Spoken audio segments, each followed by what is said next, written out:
Hey, what's going on? Excuse me. What's going on, everybody? How y'all doing? Hello. Happy Sunday to you all. Welcome back to another episode of Just My Opinion. I really do appreciate it, guys. I really do appreciate it. All 15 of you that are in the live chat right now. Thank you so much. I really do appreciate it. If I can get 15 likes in the YouTube, if I can get 15 thumbs up, that would be great. That would just be amazing. That would be amazing.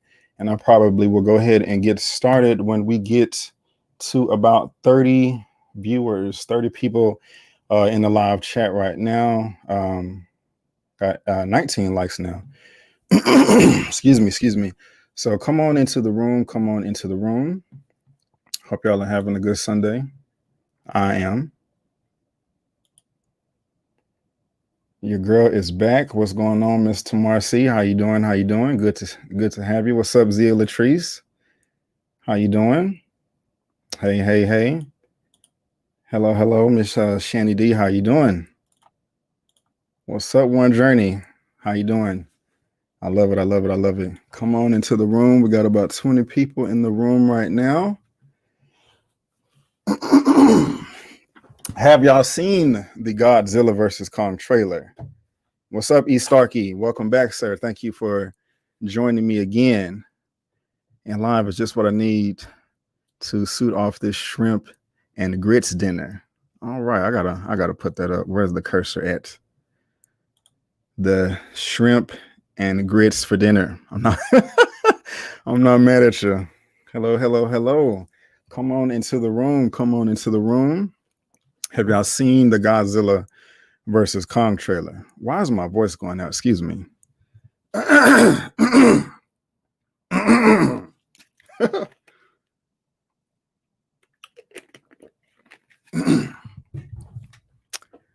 going to talk about that. We're going to talk about the trailer. We're going to talk about a lot of stuff, a lot of movie news, some things I'm excited about. Hopefully I will be joined by a few guests a little later on tonight. We're going to be talking about these delays in these films, Godzilla vs. Kong, Christopher Nolan, what he going to be doing. You know, I got some, may talk a little bit about the box office. Yeah, we got Netflix, John Wick 4 and 5. Hello, hello, hello, everybody. Come on into the room. Come on into the room. Come on into the room. I am live right now on YouTube. Just My Opinion Reviews on YouTube. Also on Twitch at Just My Opinion Reviews. And Facebook.com/Just My Opinion. I am not live on Instagram this week. I'm having to figure that out. But maybe I can the next week. And I'm gonna be trying to do this once a week, every Sunday, just coming to you live, either by myself with a couple of guests, and we just go over the news, we geek out, we just have a bit of fun. And so, you know, can't wait to get started. Got 21 people in the live right now. Come on into the room. I was going for 30.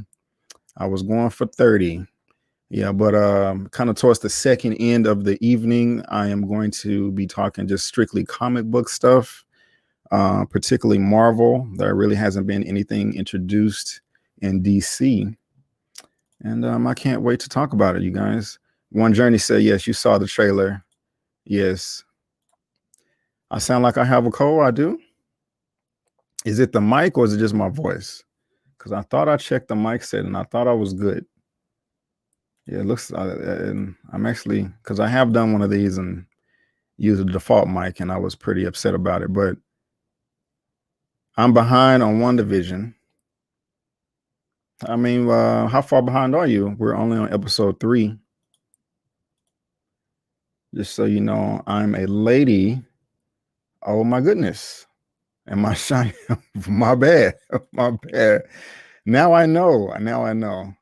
Zia Latrice, let me know. Do I still sound like I have a cold? Because I don't want to sound like I have a cold. So people think Mechagodzilla is going to be the supervillain of Godzilla vs. Kong. They think the Godzilla Kong's fighting is actually Mechagodzilla in disguise. Werewolf River. We're going to talk about it. And I can't wait to talk about it. If that's true, I'm not sure what I think. Hey, you know, I'm just glad that we're getting some trailers and some movies are coming potentially. You know, that's all I'm happy about right now. But I feel you, though. You can't, you know, I mean, I have my concerns, too. Okay, we got 25 likes. Okay. Now, something that's been funny to me, guys, before we get into all the nitty gritty, is these Bernie Sanders memes. Have y'all been checking out these memes? I've been laughing my behind off at these memes. You know, we have Mark Hamill himself. I'm a big Star Wars fan, and so I'm on his Instagram right here, but I just think these are hilarious. I do. Chewie and Luke and Han and good old Bernie Sanders with his mittens.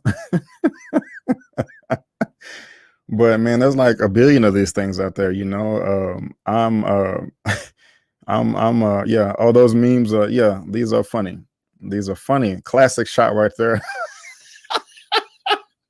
And what's funny is he actually seems like he would do this. You know, I could see Bernie Sanders as a Star Wars fan, like, oh yes, Luke, father versus son.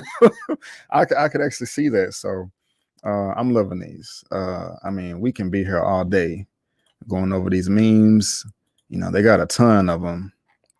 I got this article right here from Come On in the Room. 28 people, two more people. Let's get to 30.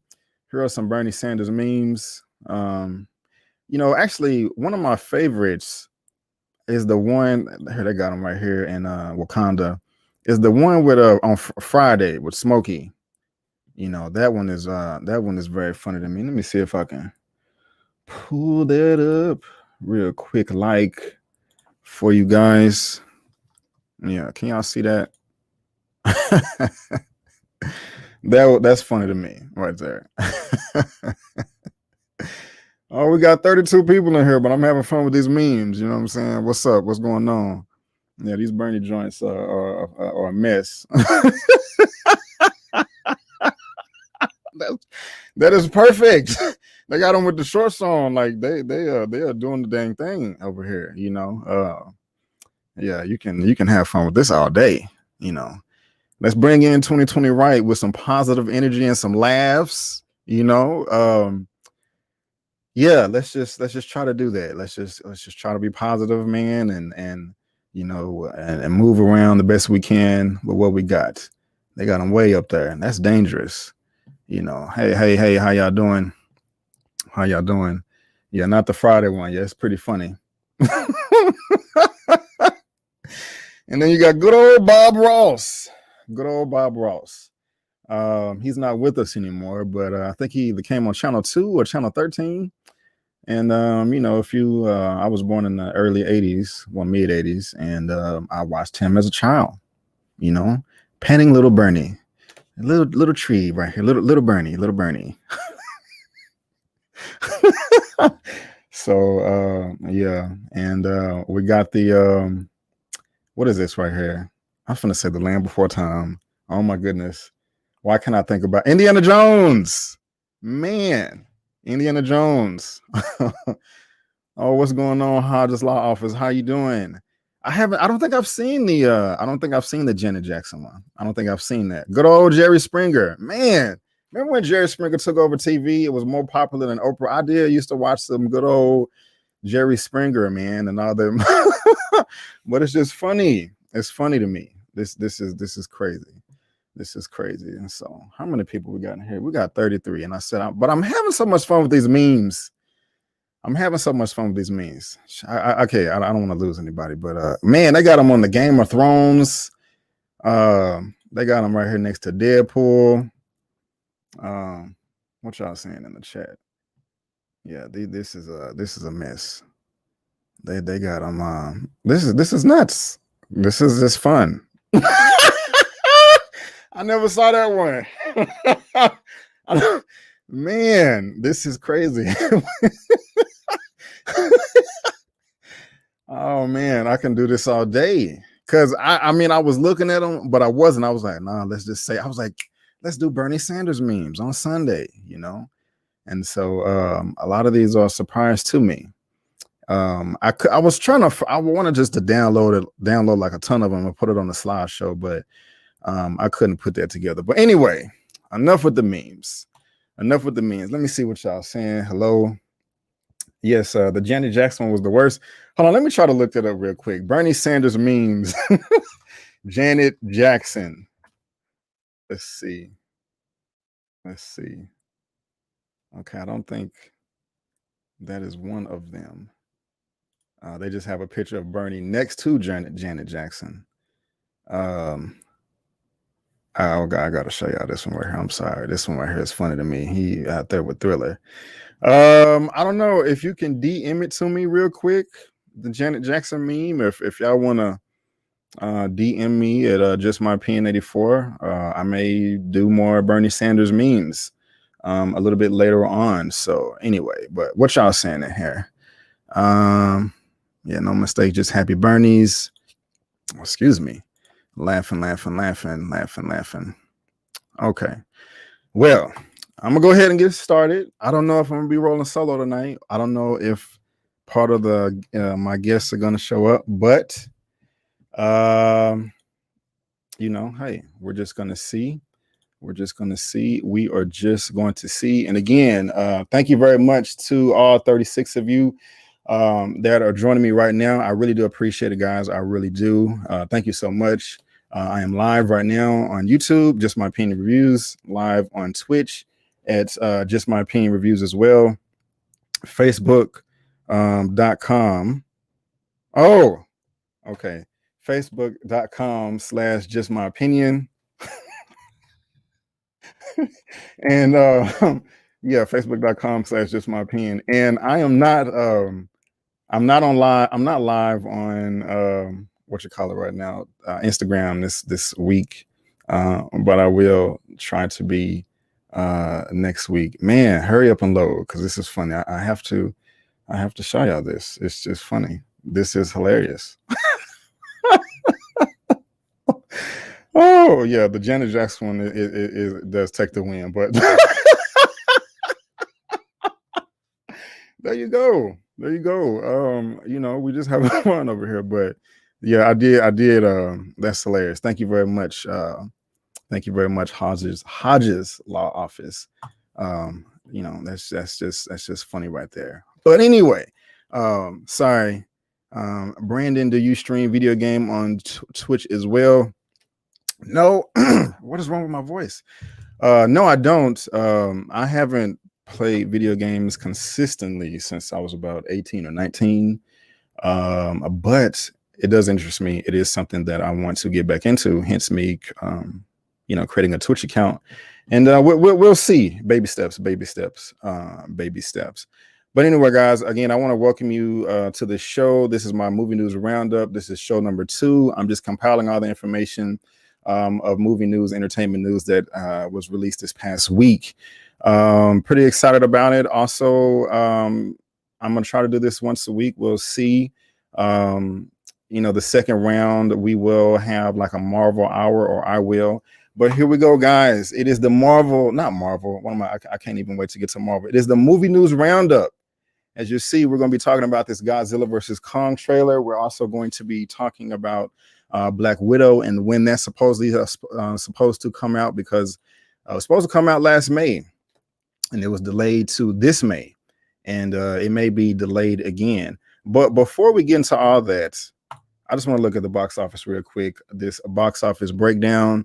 The Croods and A New Age are the last. A Croods, New Age, and The Marksman are the last 2 films that have been released in theaters and or on streaming.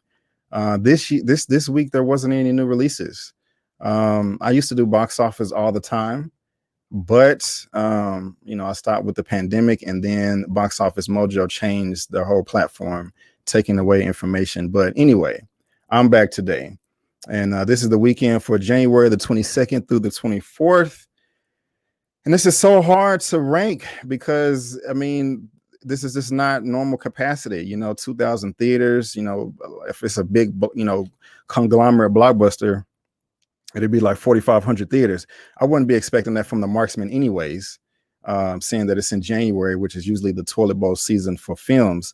But this is first weekend, $2,030,000. It says this in its first week, but I thought this was released January 15th. It says January 15th. So am I looking at this wrong? Why does this not say week 2? Now, actually, that may be because I did hear there was a word on the street that because of the current condition we're in right now with the pandemic, that theaters are just not releasing their numbers, especially with half of it being on streaming. And I did not see this.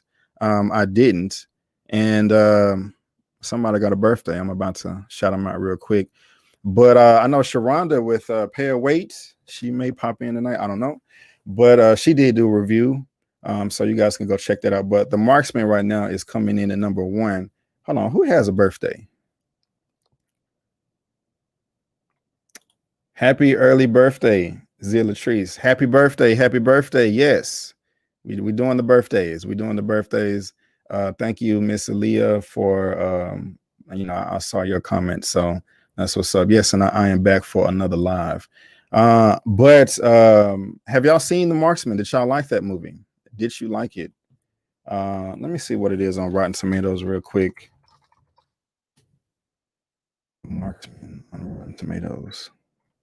And if you don't know how Rotten Tomatoes works, say for instance, 91% right here. All that is saying that 91% of all the critics that saw the film thought it was positive. They gave it a passing grade. They gave it at least a 6 out of 10 or above. It does not mean a 91 out of 100. Ooh, it is at 34%. But you can't always. I mean, that's just 34% of the people that saw it. They liked it. That's it. So I got an 86%. I haven't seen it. Have any of y'all seen this? Have any of y'all seen this? No. Okay. I guess not. But we have The Croods, A New Age, coming in at number 2. That's $1.8 million. Wonder Woman 1984. Let's look at that real quick because I'm just so frustrated with this whole thing. $148 million worldwide. I mean, just of course that's horrible. I think the first one made like $1 billion. No, not $1 billion. I'm tripping, like 800 million. Wonder Woman. Let me see. Wonder Woman.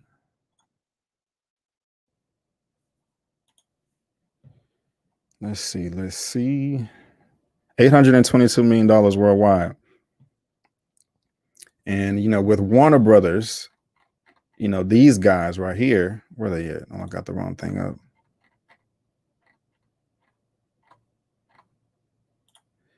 You know, wanting to release everything on HBO Max, you know, this is just a cluster, you know, and these films are not making money, but we're going to see how everything plays out. And I'm going to get into that a little bit later.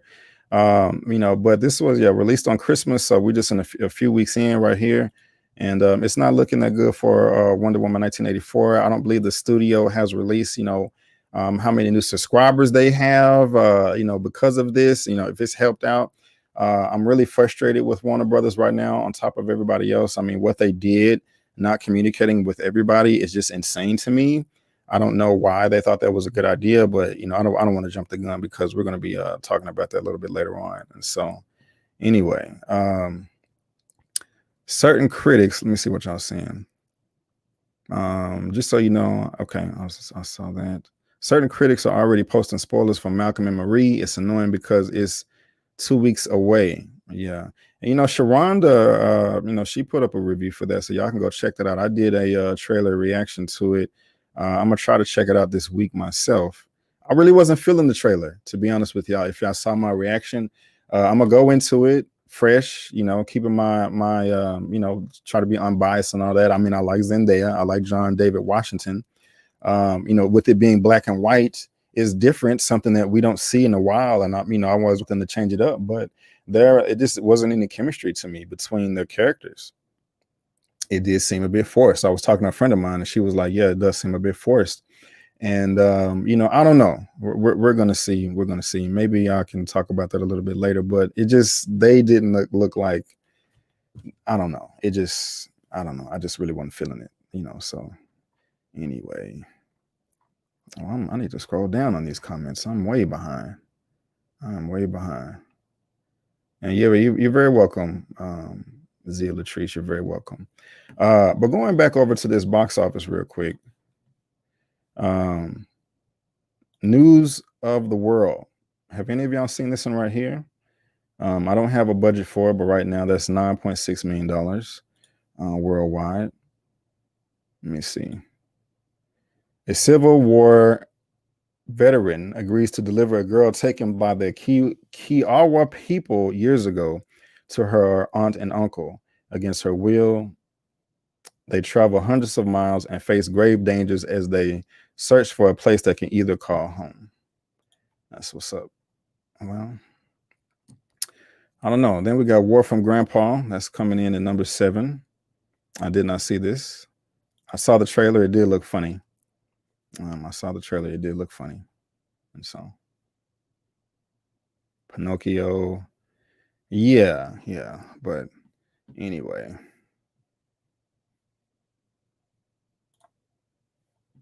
So what is it? 650, 653. I think somebody else is going to pop in here about 7. And so let me see what y'all are saying in the chat real quick. But actually, let me give y'all a quick little commercial break, if you don't mind. If you are in the Dallas-Fort Worth area and you need to move and you don't feel like moving, you're like, man, I don't have that much money. I want to get a good deal. I don't want to be taken advantage of. I want somebody that's going to be reliable and show up on time and treat my property like it's theirs, you know, not bang my furniture against the wall or throw my couch down the stairs. I want them to take good care of it. And I just want to just be rest assured. I want an easy transaction. Bada boom, bada bing, we're good. Here you go. Fix Moving Company. Finding a new home is stressful enough. Why worry about moving your stuff too? Hiring VIG Moving is an advantage for 2 reasons. Because we save you time and you can have a stress-free move without the dreaded thought of actually breaking down and moving all your belongings. We promise a premium quality moving experience at a competitive price. For a free quote, call us now at 469-629-9597 or visit www.vigmoving.com. We look forward to serving you. All right, there you go. That is Vic's moving, and I feel silly because I think that was the wrong phone number. So yeah, 817-406-2260, 817-406-2260. Again, that is 817-406-2260. Yeah. So but yeah. But anyway, not much going on in the box office, you know. But I'm surprised, like, why did none of y'all see the trailer? None of y'all. No. And I got 36 people in the I got 36 people watching right now. I got 37 likes, so I do appreciate that. Thank you very much, guys. Thank you, thank you, thank you. I do appreciate it. I do appreciate it.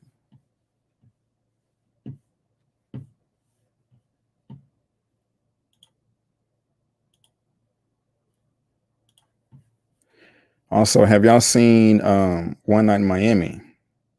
Who has seen One Night in Miami? Let me know.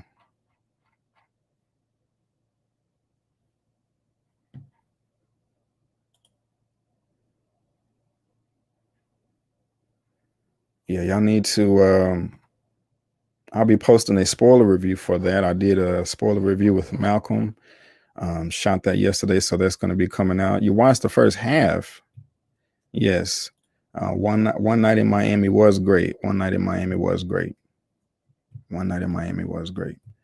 And I'm gonna go. It's 6:57, guys. I'm gonna go ahead and kick off the next section of the show right at 7 o'clock. Right at 7 o'clock. Yeah, you say you loved it. I did too. I did too. It was good. Yes, it was good, Jessica. Yes, you Hodges Law Office. I love One Night in Miami. Yes. My actually no, I was gonna spoil something for you, even though I was gonna my review is up. It is on the channel. It is on the channel, but I'm gonna be releasing a spoiler review for it. So you guys can go check that out. When I do post that, hopefully it will be posted tomorrow. And also, let me show you this real quick. I posted a spoiler review for American Skin. So y'all can go check that out. That's One Night in Miami if y'all want to go check that out. But American Skin, there's a spoiler review for that. And also, guys, if you head over to my channel, you go to the channel tab. This is everybody else that I commune with sometime. Make sure you go subscribe to their channels as well. Make sure you go subscribe to their channels as well. Because they got a lot of good stuff. So, like, we got Sharronda over here. She reacted to Godzilla vs. Kong. She has her Malcolm and Marie review up. She be on it. Look at this. I ain't even heard of the Fate the Wink Saga. 30K views. So she is on it. And yeah, that's what I was saying. She did see The Marksman, one of those films that I was talking about on the box office, the Liam Neeson movie, because all of his movies are released in January. And I do want to see Outside the Wire. So y'all need to check her stuff out. Real cool sister, real cool sister. A very cool, full of energy, and so, but I can't wait to geek out about this trailer though. Also, yeah, I did a live today. The video is still processing right now. The way I'm do mine, it won't archive my lives immediately. And so, it's still processing right now. But earlier today, I did do my top 10 most anticipated films of 2021. And so, if you guys want to go check that out as well, you can. I would really, really, really, really appreciate that. So let's see what y'all saying in the chat. Let's see what y'all saying in the chat.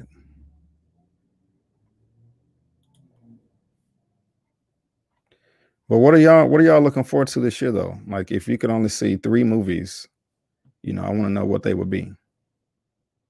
Or just one. What are you most looking forward to? You hope her Malcolm and Marie review isn't a spoiler. No, she doesn't spoil things in her reviews. You know, she's really good with that. She just tells you what she likes, what she doesn't like, and if you should either pay or wait, or in this case, just excuse me, stream or not, you know. So there you go. There you go. But anyway, it's getting up to about 7 o'clock. What did y'all think about this trailer? What did y'all think about it? Are you excited about it? Did it do anything for you?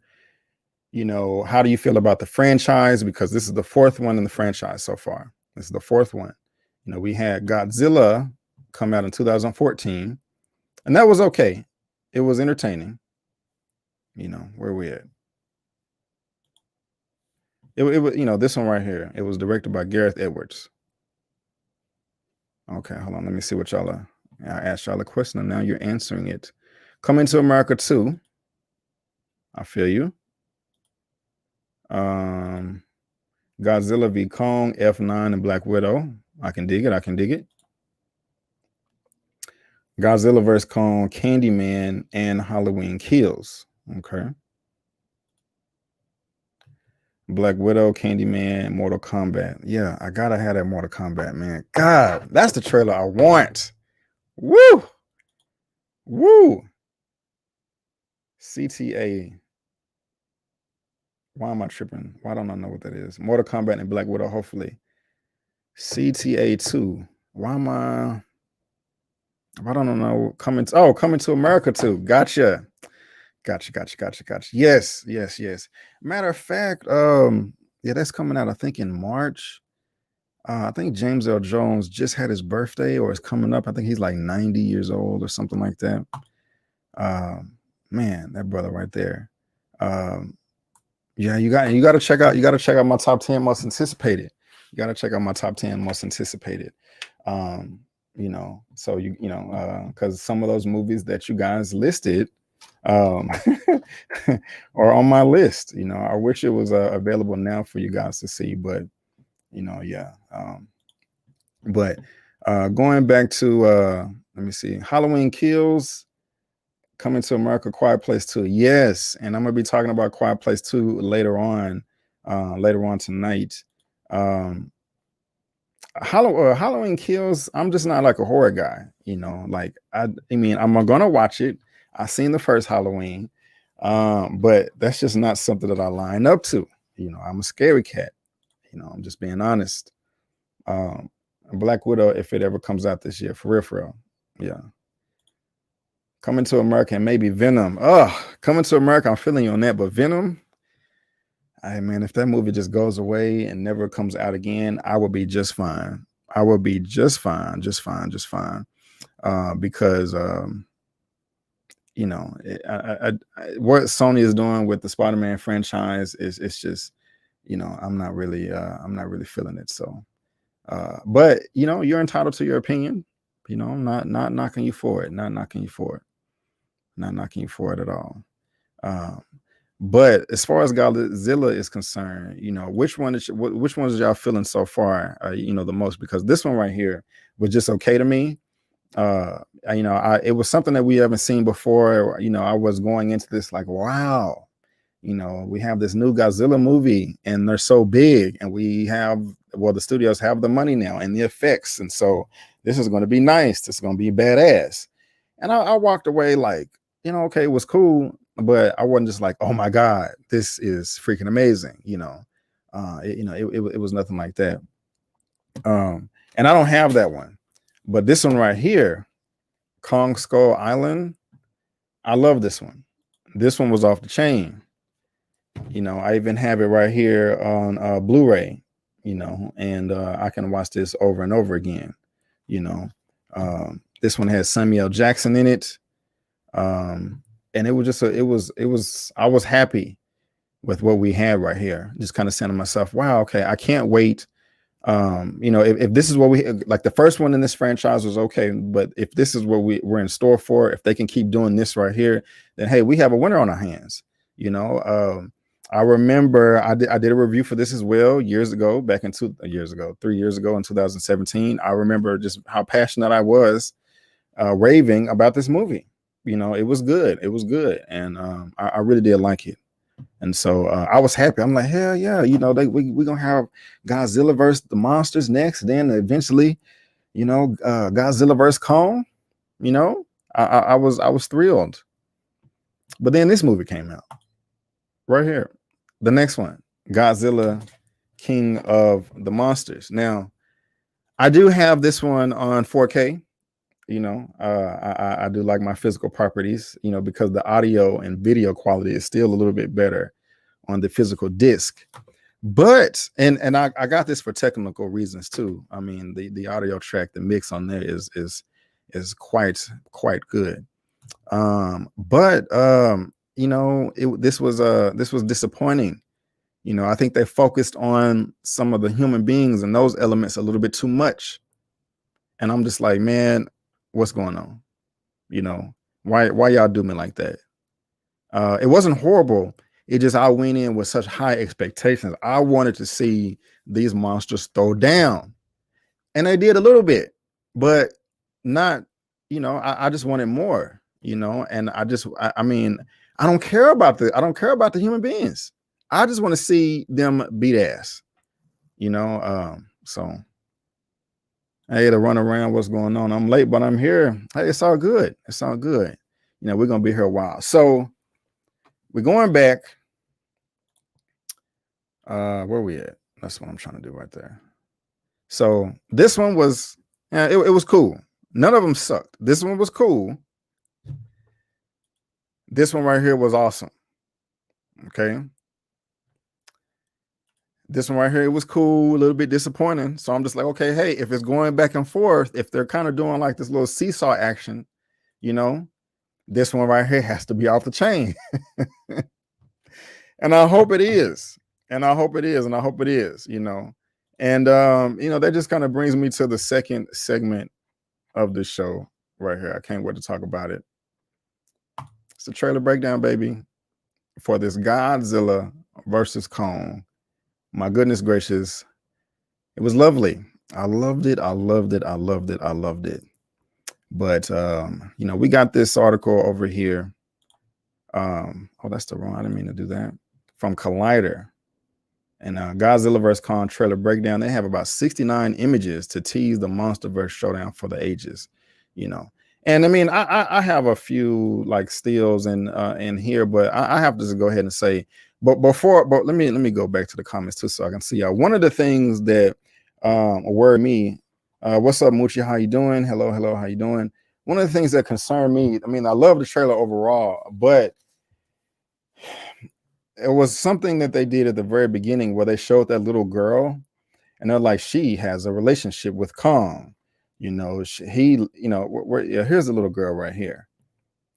I was just kind of saying to myself when they were showing this, I was like, look, I don't want them just to be focused on humans too much. You know, I mean, yeah, we're going to have humans in the movie because human beings on Earth where these monsters are. They're not going to disappear to Planet X. But I just don't want, I mean, you can have them in there just as long as I don't know, it just flows and it's all cohesive, and we can just still get a good amount of kick ass, you know. But this is the only thing that concerned me, you know. But everything else just looked amazing, you know. This is, I don't know what is going on right here. I have no idea. I'm trying to see what y'all are saying too. But I'm loving all these shots. I'm loving everything. And this is the first image that we have of Kong. And it looks like they have him like pinned up, like shackled, you know. And I really want to know what's going on. Now, of course, this is not in the same universe as the King Kong movie, the one that came out 10 years ago by the Lord of the Rings guy. I forgot, was it Peter Jackson? If I'm wrong, please forgive me. And of course, this is his own thing, but I'm just curious on how, you know, they got this thing shackled like this. You know, wasn't that? And I think later on they had a collar on them, but you know, here you go right here. I don't know who this cat is right here at all. But you know, this was that little girl again. And yeah. And so I like this shot right too here in the trailer. That was pretty cool. That was pretty cool. I like that. What y'all saying in the chat? What y'all seeing in the chat? But this right here is badass to me. You know, when they showed that shot right there. And I'm loving all the marketing for this as well. You know, I mean, I just like, you know, posters are cool. 58 people in the live right now. I got 49 likes. If I can get 58 likes, that'll be cool. Hit that like button. You know, I was just feeling all of this right here, all of this. And so, you know, there's the poster again. But yeah, this is looking great. And I mean, I guess it's the little girl that they was talking about, and she's like, "Hey, Kong, it's gonna be all right. I'm gonna get you out of here." I don't know. And this is like, oh my gosh, what's going on? You know. Let's see here. I mean, everything looked good, you know. And now this is the first time where we see Godzilla come through. And this was a geek out moment for me right here. You know, after this live, if you want to go back and check out my trailer reaction, you can. But I was just like, look at them. They just unleashing, you know, all the hounds, just missiles. It is not doing anything. You know, it's not going to phase them. I just think I love that. I love that they're just coming in, you know, just with a wide shot and just, you know, unleashing the Kraken on his back on these spikes, and it's not doing anything at all. Yeah, that was Peter Jackson. Okay, appreciate it. I think these comments are delayed, but that was cool. I was really feeling that, you know, and he don't even have to do anything. Godzilla can just, you know, he's just swimming through the water, you know, with his spikes. I'm gonna say fins, with his spikes on the back, destroying ships and oil tank cruisers or whatever these battleships are, you know. Hey, like, what's going on? Talking smack, and then he gets chin checked. Boom. And yeah, that goes back to that shot that I was showing earlier. And this is just amazing. Look at that. I cannot wait. I cannot wait for this. I really can't. Why did I do that? Why did I click off? But I cannot wait for this. I mean, he just leaned on him tough. You know? What y'all saying? His nuclear fire in the trailer. Oh, yeah, we're going to get to it. We're going to get to it. But yeah, he down there, you know, with his nuclear fire or atomic breath, whatever it is, and just does a Shoryuken in the sky. He got to get the hell out of there. You know, and he gets the hell out of there, and it doesn't hit him, but he destroys that ship, you know. And so, and another thing, I mean, I'm happy that we're going to be able to see them fight all across the world, you know, not just in one location. That would be boring, you know. So I'm hoping maybe we get at least 3 fights, you know. We'll see, but this was a nice shot right here, and I like this guy, this actor. I don't know his name. Maybe if I look, I can try to figure it out real quick. But when anytime, yeah, Kyle Chandler, that's who he is. Kyle Chandler. I like Kyle Chandler. He's a you know, I'm not like a big diehard fan of the guy, but you know, when I see him in films, you know, I'm like, okay, yeah, that's that guy right there. He's good. He's good. I don't think I've ever seen him suck in anything. But he just destroying everything right here. And they talking about in the trailer, like, you know, okay, hey, you know, something's provoking him. What is it? You know, and a lot of people are already speculating. They think it's Mecha Godzilla. They're thinking that Godzilla and Kong are going to fight each other a couple of times, and then it's going to be like a Mecha Godzilla, and they're going to have to team up and beat his ass. I'm cool with that, big time. You know what I'm saying? So we got Byron Tyree Henry. Is it Byron or? Let me see. Let me just look.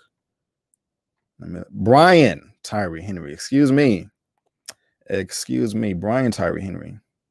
But yeah, and it looked like he back at the crib.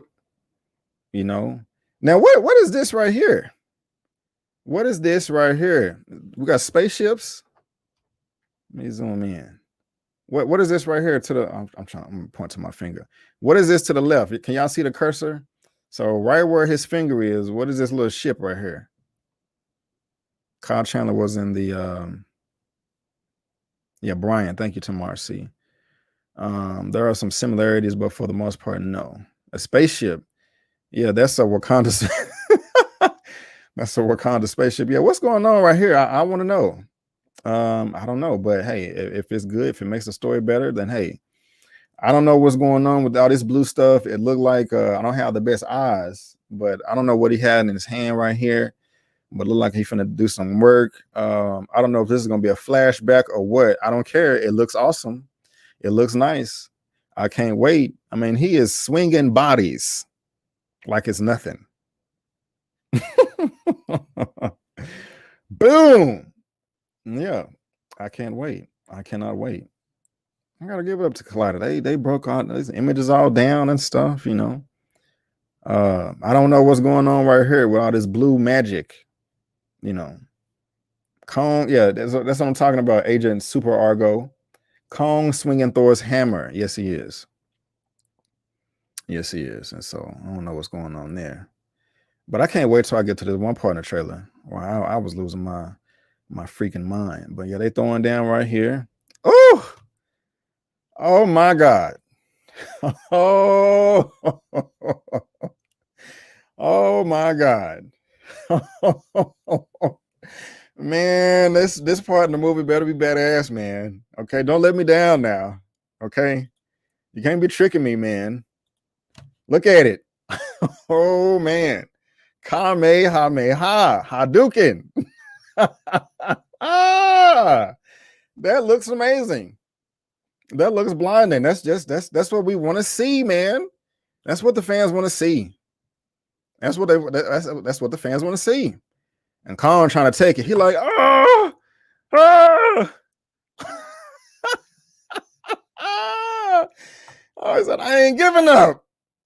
I ain't giving up. You know, but man, this looks nice. This looks nice. This looks nice. Oh man, what y'all saying? Those things are like the flying face huggers. Yeah, if you're talking about this big beam right here. Ooh, ooh, this looks lovely. I mean, I gotta go back. That's just like we just gotta take a deep breath, you know. That's just, man. You know, I mean, I want to be alive to see it. When the first saw Kong, it was during Vietnam War. 43 years later, he grew way up. Already, it is going down, man. Don't let me down. Don't let me down. Don't let me down.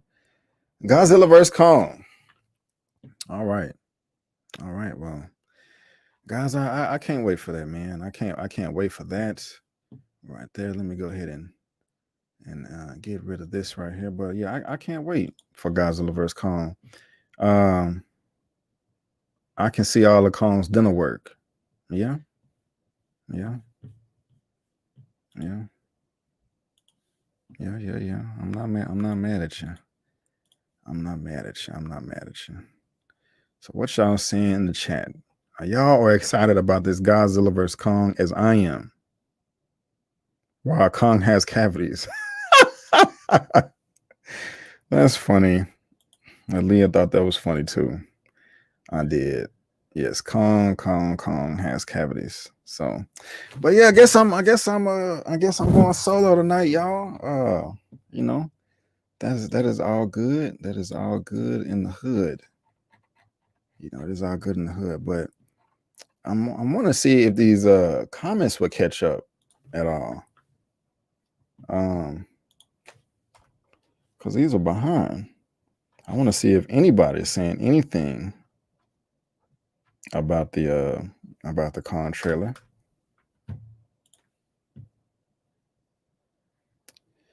Yep, he has cavities. Looks dope. I will be watching. Yes. Yeah, it looks nice. Someone said Godzilla was being controlled during the trailer. Yeah, I think I heard that too. I haven't watched too many other people's videos, just a couple. And you know, I was looking at comments and stuff like that. I wish I can see it in theaters with some butter popcorn and blue ice. Well, hey, if we can get, well, no, we're not gonna get this COVID thing under control and in 2 months, because the film comes out in March. And so yeah. You are not solo. We are here with you. Oh, thank you so much. Thank you so much. Yeah, we can clearly see the fights. Yes, that's I don't want to see no sloppy cutting, man. Like, have a long take where the shot doesn't break. A nice wide shot with them just throwing blows back and forth, left and right. I don't want to see no crappy cutting and stuff like that. That would be horrible. That would be horrible. Make the popcorn nachos and feel the same way. Yes.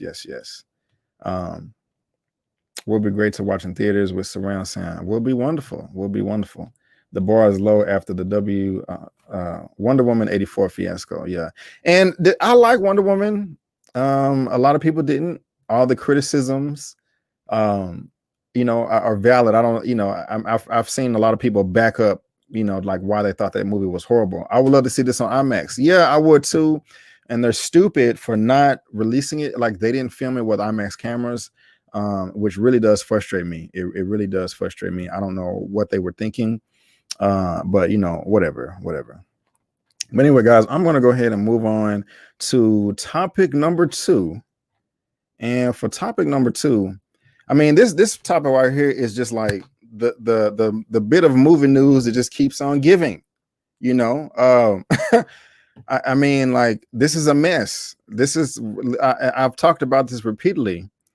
And I just literally think this is just one of the dumbest decisions ever known to man, like, ever. I don't know why this studio would do this, but they just wanted to for some reason, But y'all know the news came out that, Warner Brothers, they decided, like, hey, F it. We don't care. Because of this pandemic, we're going to use this as an excuse and just release all of our movies on HBO Max. All of them. All 17 of them. Now, I understand that because we're in a pandemic right now, you got to think about things. You got to make some changes. You can't just have movies sitting on the shelf. I get it. Things are going to have to change. All of these titles right here, they decided to release on HBO Max. The thing about it is they decided not to tell nobody. And they pissed everybody off. They did. I mean, this is an article right here. Warner Brothers to debut entire 2021 film slate, including Dune and Matrix 4, both on HBO Max and in theaters. Okay, so it pissed off this guy right here. This is from Deadline. AMC boss Adam Aaron slams Warner Brothers HBO Max 2021 theatrical window concept, studio sacrificing considerable profit. Pissed him off. Biggest theater chain in the world. Pisses off the DGA. DGA tells Warner Media that deal to release 2021 Warner Brothers movie slate on HBO Max is unacceptable. They didn't tell nobody. Dune producer Legendary Entertainment may sue Warner Brothers over HBO Max deal. Dune is another movie coming out right here, right? Y'all see it, second column, second one down. Legendary paid 75% of that movie. And they were not consulted, with this. They pissing everybody off, right? Who else did they piss off? They pissed off the CAA. CAA president blasts Warner Media streaming plan. You are trying to take advantage of our clients. And it is, because how that works is, all of these actors, I mean, everybody has a different deal that they work out with their agent. I imagine every deal is not the same. Some people get paid up front. Some people get back end deals. A lot of times it's a combination of things. So if you had a back end deal with the theater, hey, I'm gonna get this amount up front, etc. But if it hits this amount on box office receipts, I get a bonus. Okay. But if they release everything out to streaming at the same time, nobody's gonna go to the theater. And so you didn't consult nobody. So that's where the CAA comes in. The director of Dune himself blasts HBO Max, like, y'all tripping. And he also pissed off Christopher Nolan. I'm getting to my point. He is the main person in the story right here. This is from the Hollywood Reporter. Christopher Nolan rips HBO Max as worst streaming service, denounces Warner Brothers plan. Who is Christopher Nolan? It's this guy right here. He directed all of these movies: Dunkirk, Inception, The Prestige. Insomnia, Interstellar, The Batman Begins, The Dark Knight Rises, Tenet, and Memento. This dude has been rocking with Warner Brothers for over 15 years. You could say 20 years, you know. He's the last person that they would want to piss off. But they pissed him off. Christopher Nolan rips HBO Max as worst streaming service, denounces Warner Brothers' plan. You know. And another thing is, with these back-end deals going back to the CAA, they worked out stuff with Patty Jenkins with Wonder Woman 1984 and another film that I can't remember right now off the top of my head. That was like, okay, hey, we're still going to pretend that, you know, this Wonder Woman film made $1 billion. And so hence you still get your bonus. They didn't treat everybody else that way. Like, you know, Will Smith has his production company, Westbrook Films or something like that, Westbrook something. And he's coming out with a film somewhere.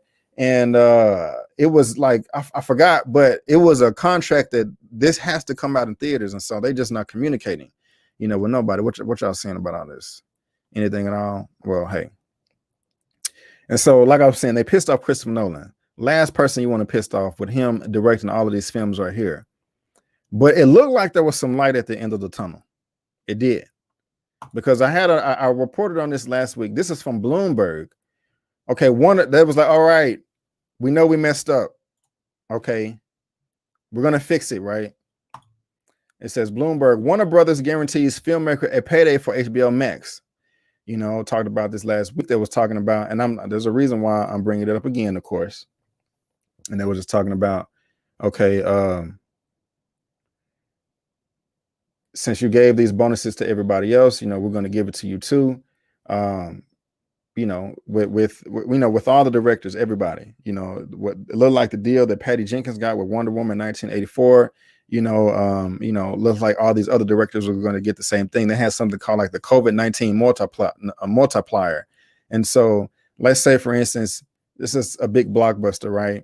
It was projected that, okay, maybe it'll hit like, you know, 800 million. And that's when you'll get your bonus. We're going to cut that in half to like 400 million, you know. But if it don't work out, you know, we'll bring it down. So it looked like cooler heads prevail. But I had to get that long setup. But Christopher Nolan spoke again, which brings us to topic number 2. He was like, no, we're done. I don't want to deal with y'all no more. Y'all tripping. Screw y'all. This man right here that did all these films that for the past 20 years. I'm like, is it over? He's like, yeah, we're done. So I got the report right here from the playlist. And Eman was able to send this to me. It says, report Christopher Nolan unlikely to work with Warner Brothers again after HBO Max announcement. Damn, it looks like the relationship is over. That's crazy, you know? But, you know, it is what it is. But what does it say here? When the news was released that Warner Media decided to shift the entire 2021 Warner Brothers film slate to day-to-day and date deal with HBO Max in theaters, the reaction from the filmmakers came quickly. And perhaps surprisingly, the biggest backlash came from Warner Brothers' own cherished director, Christopher Nolan, who questioned the ethics of a company that would treat filmmakers so poorly. Well, it appears that Nolan is willing to put his money where his mouth is and walk away from his long-time studio. According to a report from the Wall Street Journal, Christopher Nolan is unlikely to work with Warner Brothers in the future based in part on the decision by Warner Media to release films directly in theaters and HBO Max on the same day. It is unclear how that might affect projects he currently has in development, but if true, it's a massive blow to Warner Brothers, who banks on Nolan films for their box office appeal. It can't be understated how deep the relationship between Warner Brothers and Christopher Nolan has been over the past 2 decades. The last film that the director released without Warner Brothers helping was 2001's Memento. Yes, it's been 20 years that Nolan and Warner Brothers has been in partnership with films. And I can keep on, guys. There's a link to this down. Well, that's pretty much it right there. But, you know, yeah, it just looks like, you know, it's pretty much over. You know, I don't know. You know, that's horrible. Yeah, with the, yeah. Hey, Brandon, late as hell, but always on time. Already, it's all good. It's all good. Yeah, this is crazy. So, what you saying, One Journey? Look, Warner Brother needs to move forward. They should have told all involved. Yeah, this is stupid. I mean, I'm not mad at Warner Brothers for trying to change things up, and but dang, man, y'all gotta talk to people. I mean, last year was horrible. Last year was horrible for everybody, and y'all want to act retarded. And well, I shouldn't say that. Excuse me. That was I apologize, but y'all want to just not be smart. And just look at his box office. This is all of his box office now. The little numbers to the right is the production budget. Oh man, hold on, ladies and gentlemen. I will not be alone anymore. I have my first guest arriving. This guy right here is pretty cool, coming from the East Coast. Again, him and his lovely wife just brought in one of the most beautiful little babies in the whole wide world, named Baby L, and I can't wait to meet her. On this channel, he talks about entertainment news. He's a stock market genius. He does television recaps. Good old friend of mine. It is Mr. Lamont Tyson from Life Games. How you doing, sir? I'm good, brother. How you doing? I'm doing pretty good. Man. I'm glad to have you here. I'm glad to be here with you for a little while, my brother. I can't leave you hanging. I appreciate it, man. I appreciate it. You have a good day today, sir. We doing well, man. Just getting ready for tomorrow. That beautiful baby you talk about comes with some beautiful baby responsibilities. So yeah. She's still snooping away in the studio trying to get all the nitty gritty. Oh my God, that child is going to be she is going to be this new breed of nerd. I'm telling you. Watch what I'm telling you. I love it. Stay in here, but what's going on in your world, my brother? Lots of newsworthy events going on, all kinds of stuff. Yeah, man. I know we're gonna talk about it tomorrow because this Mr. Lamont, he has a show too. But just tell me have you seen the trailer yet for Godzilla vs. Kong? Nope. No, you haven't seen it. Okay, cool. Have you already gone through that section on your review? I have. I am on topic number 2 right now, so it is all good. And y'all, this is my good homie right here, Mr. Lamont Tyson. He has a YouTube channel as well. If you want to go down in the description box, there is a link to his channel, and you can subscribe right there. You can also just head over to my channel tab, and bam, there you go right there, Lamont Tyson and Life Game Reviews.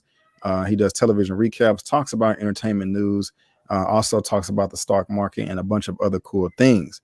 And so, yeah, man, I'm just at topic number 2 right here, man, just talking about this Christopher Nolan. Mm-hmm. Did you see the report, with him possibly ending his relationship with Warner Brothers, man? Like, I saw it. What you think about this, man? If you recall last week, we kind of talked about what Warner Brothers and HBO have done, have kind of alienated some people, but we kind of felt like, okay, it might alienate a large group of individuals who stand to make a gain from them putting all their stuff on the platform right now, making it in theater and on the streaming app. Mm-hmm. But at the same time, we did say that if they can get it right, if they can find that sweet spot, because we still are dealing with Corona, that some of these people leaving would eventually come back. And if not, maybe HBO and Warner Brothers can find some more good talent to replace these guys. Right. I don't know. I think I know how you feel about Christopher Nolan as a person and for his professional position. But do you think are you feeling that this is a good move for him to threaten to go? I think he's doing what he have to do. I'm not mad at him for it. This decision from Warner Brothers is asinine. Like I was saying earlier, I completely understand that they got to change things up. They just can't wait. I get it. But for them just to make this decision without talking to anybody, that's just crazy. I mean, that's just crazy, But let me go ahead and bring in my next guest. Okay. Another good friend of mine. He has a movie show on his channel as well. He's a tech genius.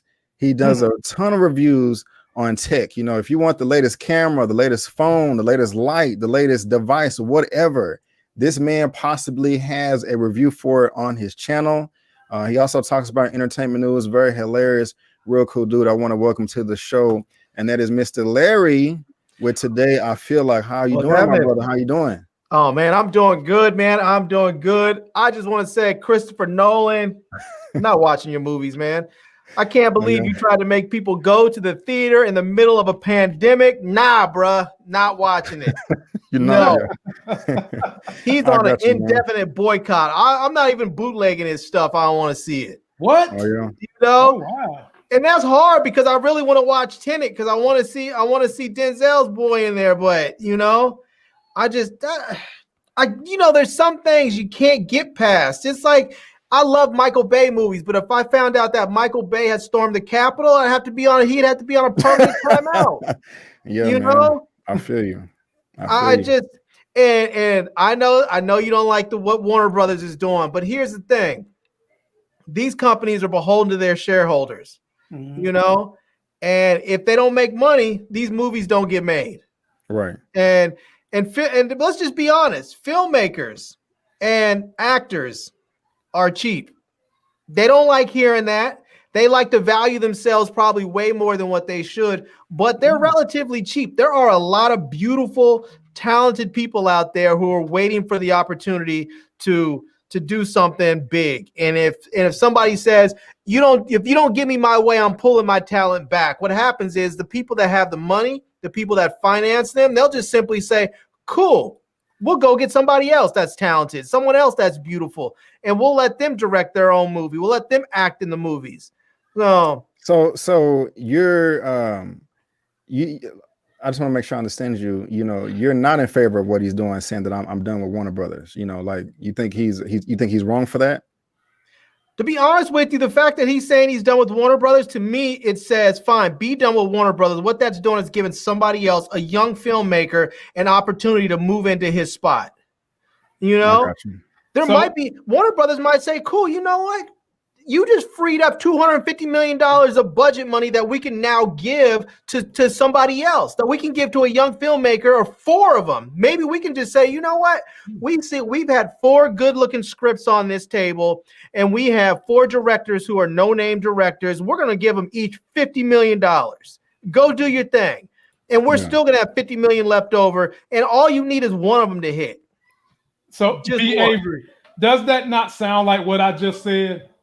If Nolan can't cut the mustard, they just put somebody else in there. We act like this is an NBA basketball team. If your first starting 5 can't cut the mustard, you get a new starting 5 and see who's going to make it happen. Because it's just like the times we're living in right now is different. And I get the aspect of they want these things to be in the movie theater, but it's not safe yet. And until we get to the point where they're strictly enforcing wearing a mask, then what else are you supposed to do? And Warner Brothers feels like they found a sweet spot, and HBO Max feel like they found a sweet spot where they can put these things on their app and generate some revenue. And I just think, I think that you are right, B. Avery. That should have been communicated. Mm-hmm. The problem with that is, apparently HBO Max and the crew must have some kind of higher level of authority to be able to make that decision without communicating with anyone. Because basically that's just saying, I don't give a D what you think. We're doing this whether you want to stay on board or not. So I guess we're going to They do, because they own the licensing. And all these filmmakers with all their money and all their creativity are nothing without the money behind them. That's really what it comes down to. And there is these people need to get real. There is no safe way to reopen the theaters as long as the pandemic's going on, because the theaters cannot provide social distancing and to make it a safe environment in that enclosed room, because it's just impossible. You put people in an enclosed room for 2 hours, I don't care if they're 6 feet apart or 80 feet apart. When they're in a room with all that same air circulating, people are going to get sick. And they're not going to hand out N95s to everybody that walks in that theater. And even if they do, are they going to have ushers going up and down, constantly monitoring, making sure everybody has their mask up? And when somebody pulls it down, are they going to say, sir, excuse me, put your mask back up, and hit pause on the movie and say, sorry, we can't turn the movie back on until this person puts their mask back on or leaves? No, you can't.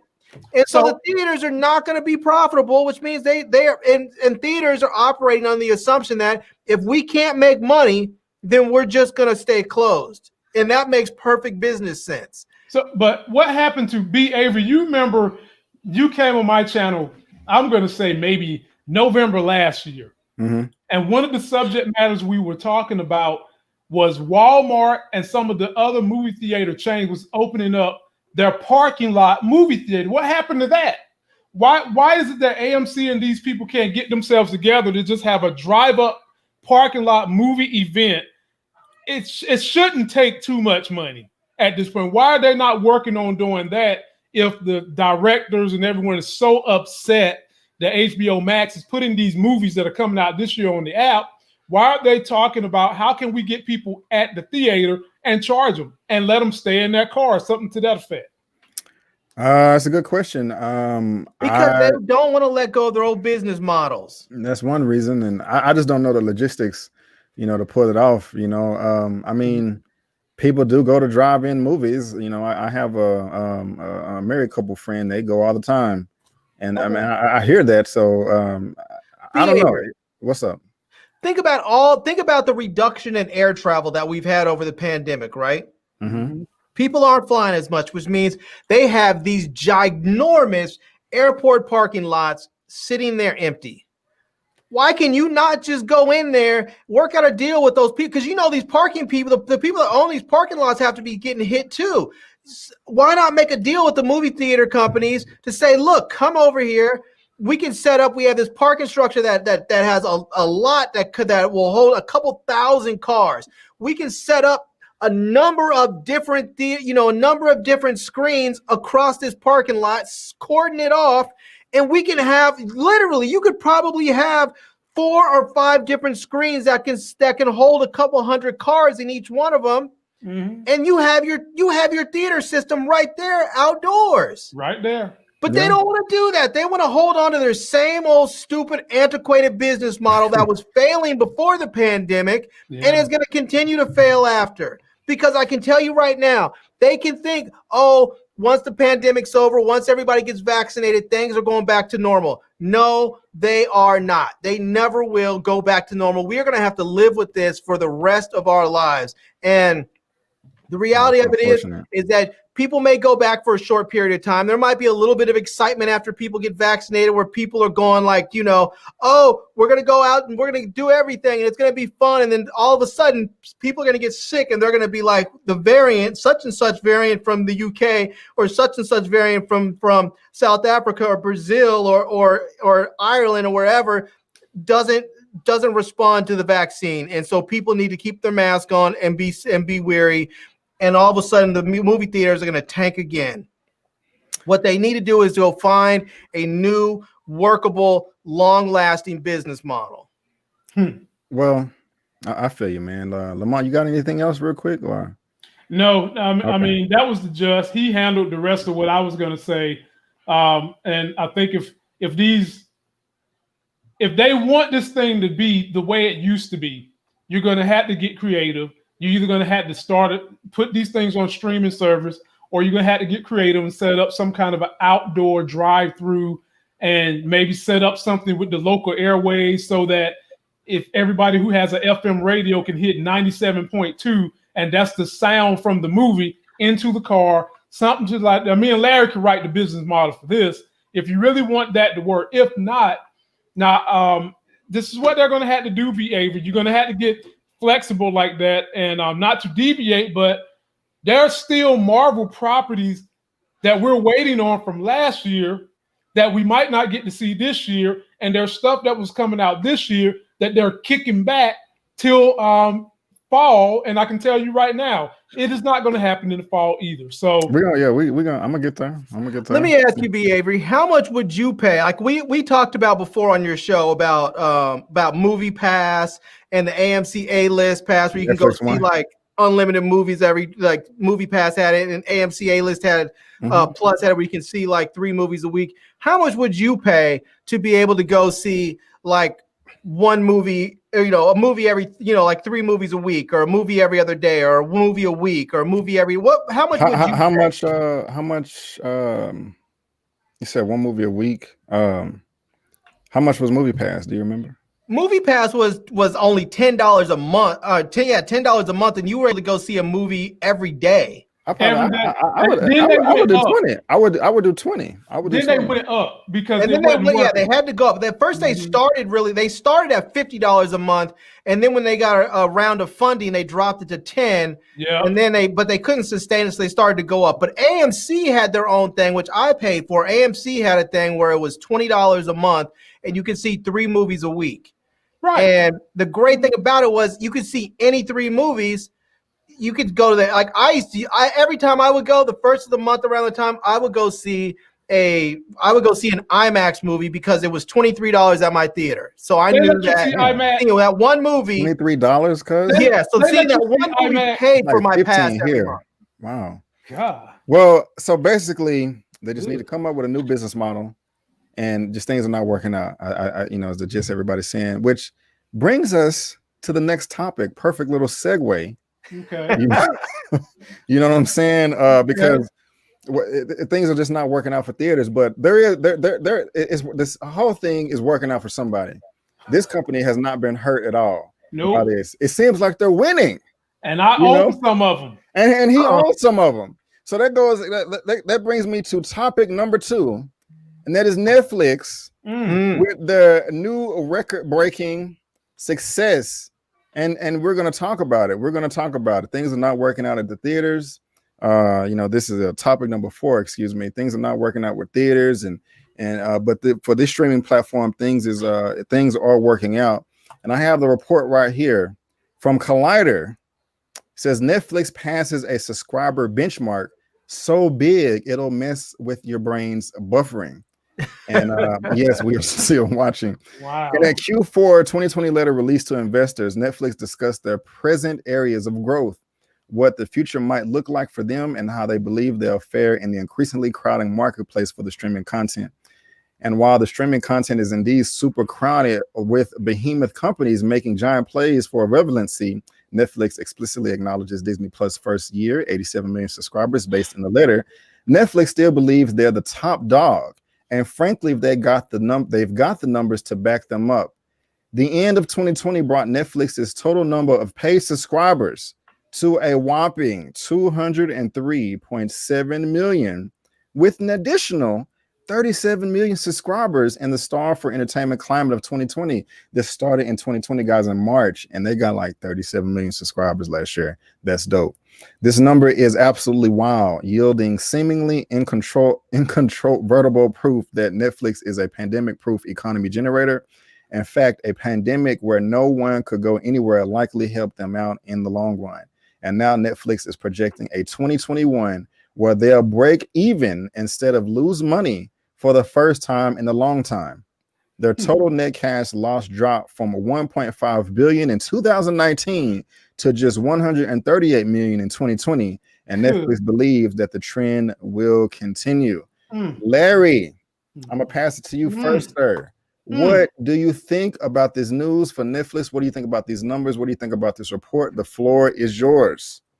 Yeah, man, I think it makes perfect sense. I mean, that is a direction that's a direction that the industry has been going, even though many people want to fight against it, even though they want to sit up there and really say, they started off by trying to sort of downplay Netflix in a sense with content creators, with the movie makers and the producers and directors and the actors, trying to make it seem like going to Netflix was sort of a career step down.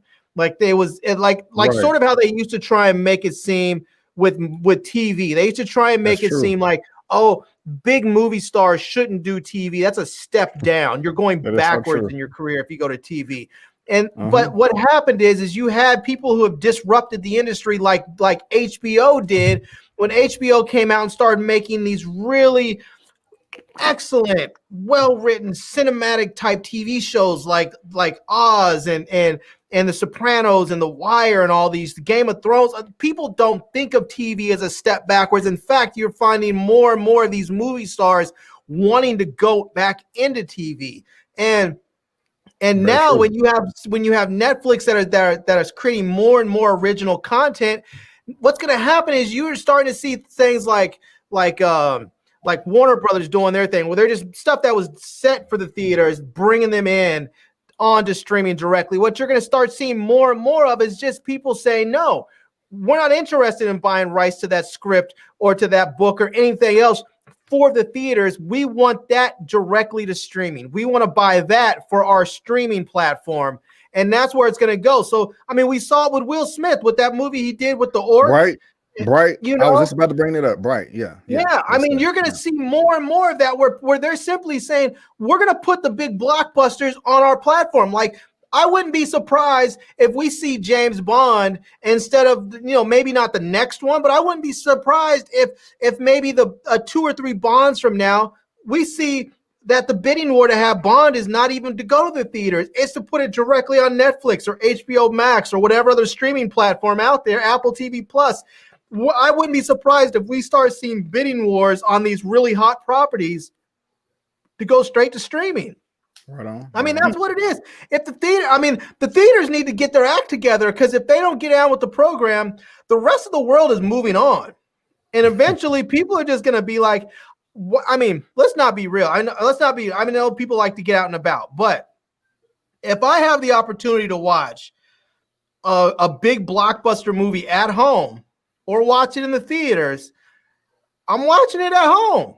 I like the theater experience, but I also like to be able to hit pause and go to the bathroom. I like to be able to hit rewind and say, what did he say? I like to be able to turn on the closed caption when someone mumbles and I can't understand an actor, you know?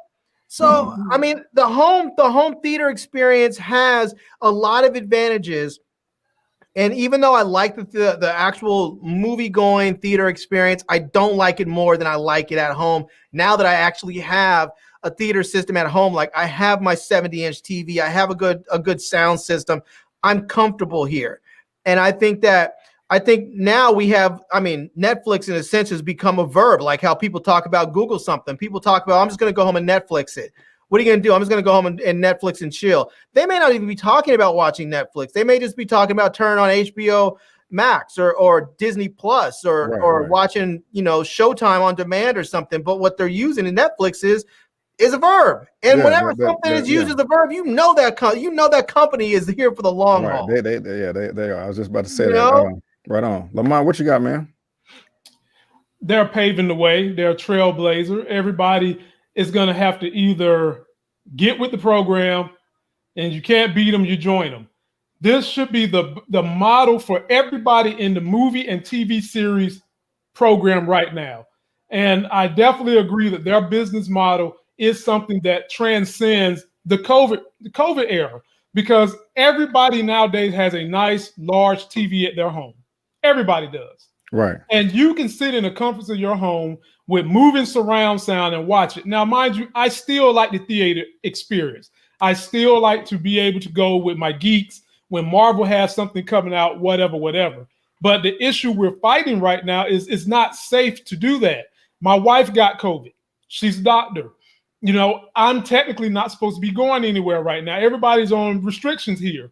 And I still want entertainment. You want that entertainment in your home, which is why I like Netflix for forcing other streaming apparatuses, other movie companies to have to do something to get their stuff on a streaming device.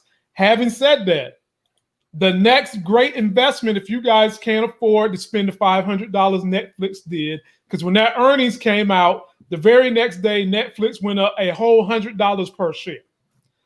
Your next biggest opportunity to capture some of that growth in an entertainment platform completely is Disney. Disney's $172 right now. And their next few quarters is not going to be based on Disney's properties in terms of Disney World and Disneyland, because that's still shut down. Right. And that brings in half of Disney's revenue. They're banking. They got rid of their dividend for the sake of retuning, refining the streaming service. And they're saying that by 2024, they're going to pass 200 million people. And when they do that and the theme park is open, that particular stock is going to grow more than Netflix, because they'll have more things to offer than Netflix. Now, if Disney really wants to claw away at that Netflix lead, take some of that money out their pocket, Disney has one of the most robust core of entertainment products they can put on a streaming device right now. Open it up. Put all the movies up there. You've already got these Marvel TV series coming out. You've got a couple of cartoons coming out this year. You're supposed to be having that Bond thing coming out. Fuck it. Put it all on Disney Plus, and then you will destroy the ankles of Netflix. You will nip those heels of Netflix, and you will get people subscribing to the service called Disney Plus and sticking.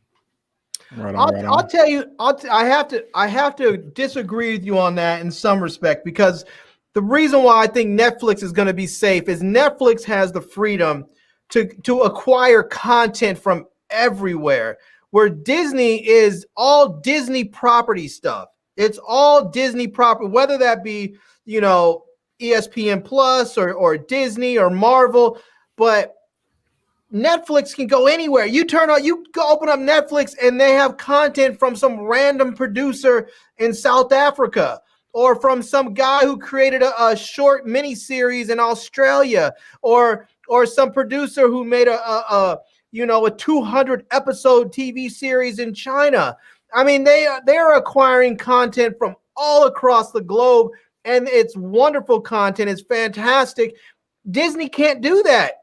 Disney doesn't allow themselves to do that. I'm kind of in between y'all, because why Disney can't do that when they have just done that? They bought back the Fox properties. They bought ESPN. But that's the point. They're only getting their. It's all their content. Everything that's going on their platform is their content. Right. Netflix is going out and licensing content from everywhere. No. That's what's been killing Netflix. Now, I do agree with you. Right, I'm finna bring up this other article right here, and I'm sorry I did not send this to y'all.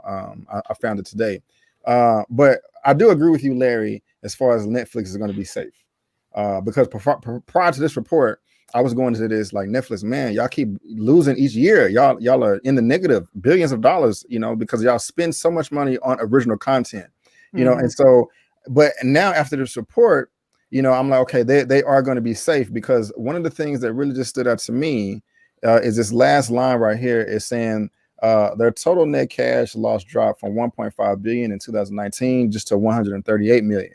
So if this trend continues, eventually they may move into profit land, but we have this other thing right here from Investopedia, and it says the cost of the content business. Securing license agreements is one of the biggest expenses for Netflix. At the end of 2019, Netflix had 24.5 billion of content assets on its balance sheet, up from 20.1 billion the year before. This is the important part.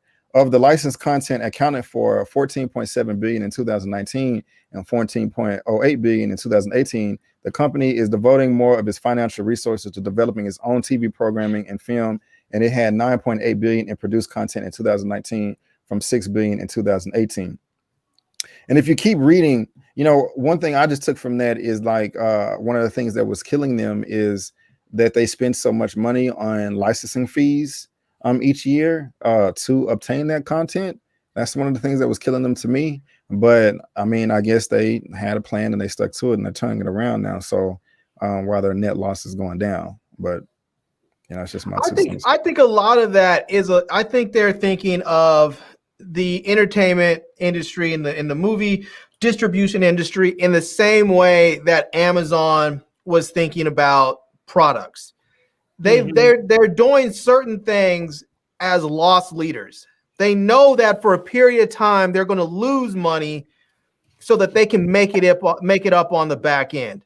Like right now, when people think about, if you asked probably anybody who has streaming services, if you have to give up all your streaming services except for one, which one is it going to be? Now, except for you guys, because I know both of you are hardcore Marvel fans, you might decide I'm keeping Disney Plus. I can tell you without a doubt, I would keep Netflix if for no other reason. My wife would not let me let it go. I mean, a few months back, I was getting rid of stuff. My wife said, you can get rid of whatever you want, but we're not getting rid of Netflix. And that's what it was. I mean, Netflix is the go-to service for people. And so they have spent a lot of money to bring people in, and Netflix has been slowly raising their prices. So it's sort of like you're boiling the frog. They start off at $6.99, $7.99, then they introduce, HD and then UHD, and then they charge you a little bit more for that. Then, and then they're introducing HDR content. They're going to charge you a little more for that. And I mean, they're charging a little bit more, adding more and more content. And on top of that, it's sort of the same lines with Amazon, where people talk about Amazon's killing the mom and pop stores, Amazon's killing the shopping malls. Well, Netflix may be killing the theaters, and so you may end up where there's nothing left of the theater system except for the small indie theaters that show art films that you're not going to get on Netflix, that you're going to get, where the people that are showing their film festival films and such. But when you get to that point, you feel some people may be upset, so there's no place else for me to go but Netflix. Right. So guess where you're going? Netflix. Right on. Lamont, you got anything else, man? And I feel you, Larry. I do. You got anything else, or you good? Netflix and Disney, get them both. Already. I agree. I mean, he made a great soliloquy, but in terms of finances, if you're dealing with the stock market, Disney's already cash surplus. They're diversified. They're still bringing in high revenue with half of their revenue being cut short. If they can just fine tune that streaming service to let everything go, it will catch up it'll get to that 200 million subscribers worldwide before 2024. So I'm all for Netflix continuing to force people's hand. Cool. Well, I still think Viacom might be a good one too. Oh, well, I bought a call on Viacom that lasts till March, and I'm already up. Hey, like I'm telling y'all in the live chat right now, holla at your boy. Go subscribe to his channel, Stock Market Genius. You know what I'm saying? But seriously. But guys, let's go ahead and move on to topic number 5. Okay. Oh boy. Yeah, here we go. Topic number 5. It seems like John Wick 4 and 5 will be filming in 2021. Okay, we got the report right here from Collider. It says John Wick 4 could start filming this year, according to Ian McShane, and this is Mr. Ian McShane right here. Plays an American Gods. Yes, sir. Yes, sir. Sounds like John Wick franchise will get back into production mode soon as John Wick 4 eyes a start date. Plans for the next John Wick movies have been on hold for some time now. Back in May 2020, we learned the release date for John Wick 4 had been delayed by Lionsgate to May 2022. The release date delay meant that production on the 4th John Wick feature would also be delayed. A bright spot in the production timeline later appeared when in August 2020, we learned John Wick 5 was a go and it would shoot back to back with John Wick 4. I remember we did learn that. Mm-hmm. So where do things with the next John Wick stand? And so recently, Christina Radish over with Collider spoke with Ian McShane. And according to McShane, it seems like John Wick 4 will be getting back into production at some point in 2021. He shared, do I have that right here? Yes, Keanu Reeves and I exchanged New Year's greetings and said, hope to see you this year. I know the script is being written and they're hoping to do it this year. I know they announced they were going to do John Wick 4 and 5 together, but who knows? The studios announced all sorts of things. No doubt at some point this year, we're going to do John Wick 4. No doubt at some point this year, we're going to do John Wick 4. Gentlemen, actually, I'm gonna go to you, Lamont. What do you think about this? You think Ian McShane knows what he's talking about? You think we're gonna get it this year, or I don't know. What you think? Yeah, they're going to start filming. I mean, this is a beloved franchise. And Keanu Reeves, how the hell did your ass get so lucky? I mean, you are in all these series where you get to be that dude. I mean, you're just that dude.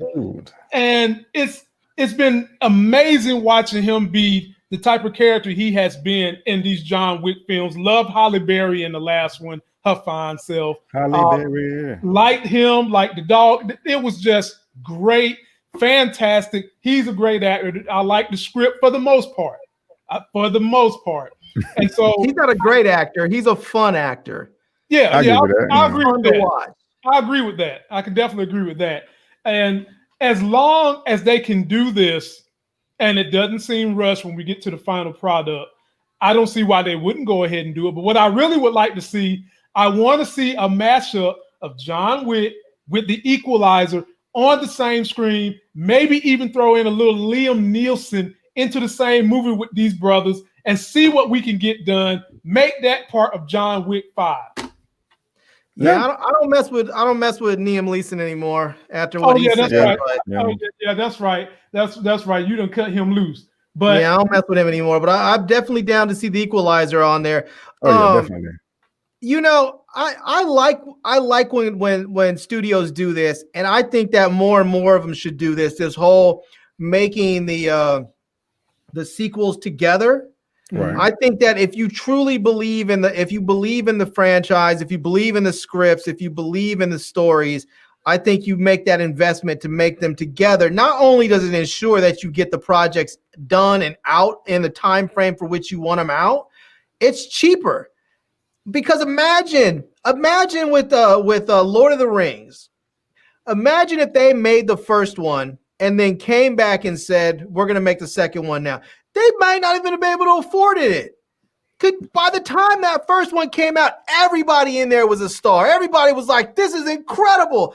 Those actors would have all came back and said, we want 5 times as much money, all of them.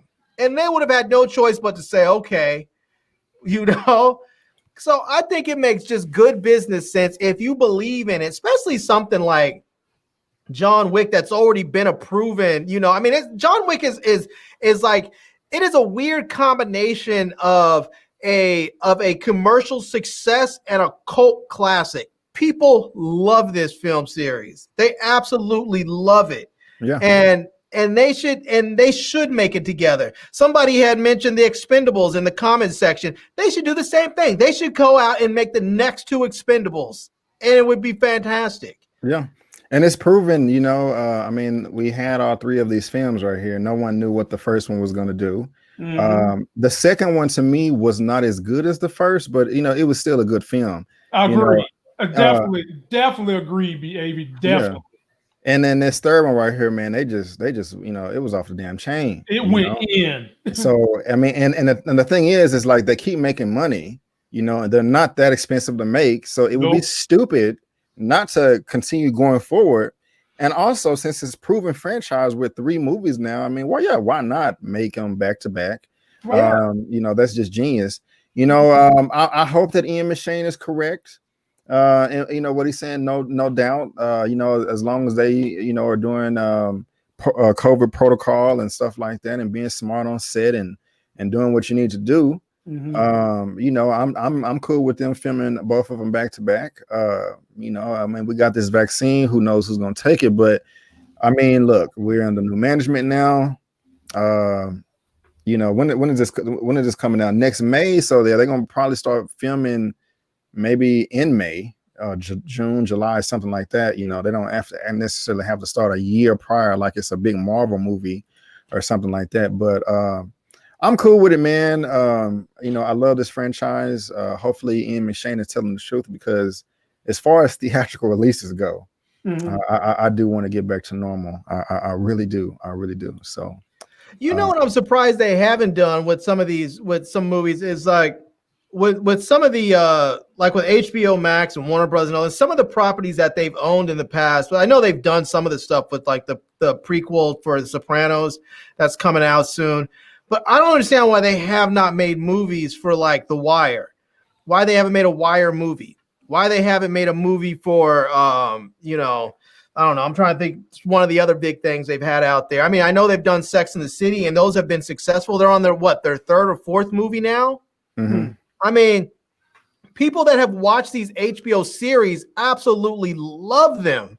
Love them. And I cannot imagine that their movies would not be an equal success. Well, you remember, if you can remember, they were supposed to be making a Sopranos movie, and they kept kicking the can down the road. Now they did wind up doing Entourage, which wound up being a series too. I don't remember how that movie done, but they did. Well, they came out with like 2 of those. I think they had 2 Entourage movies. Yeah, so apparently it done well, and that was based on the series. Oh, really? Yeah. I just think that's a good way to go. You have some of those actors that have been in those series. They're doing okay, but some of them, like, they had big success in the series, and then they sort of fell off after that. And I can't imagine that you can't get those actors back at a relatively budget price. And you already have all of the fanfare, all the marketing built in, because people already know. If you told somebody today that they're coming out with I don't know, whatever HBO movie was popular back in the day. Let me go look where's my HBO and go see what they had back there that I can't think of right now. But whatever ones it is, I bet you people would be like, "Oh, I'm all in. I'm seeing that." And they don't even have to put it in. I mean, if you want to put it in the theaters, if the theaters are open, great. But if they're not, then, just go ahead and drop it on your streaming platform. So, Right on. Well, I appreciate that, man. And, we'll see. So let's go ahead and move on to topic number 6. And I really did like this movie that came out last April, I believe, in 2020. That's Extraction 2, and it looks like we have some movement on part 2, which brings us to topic number 6, and that is for Extraction 2. Okay, and so I have the report right here from good old Collider again. It says Extraction. You got some on Collider?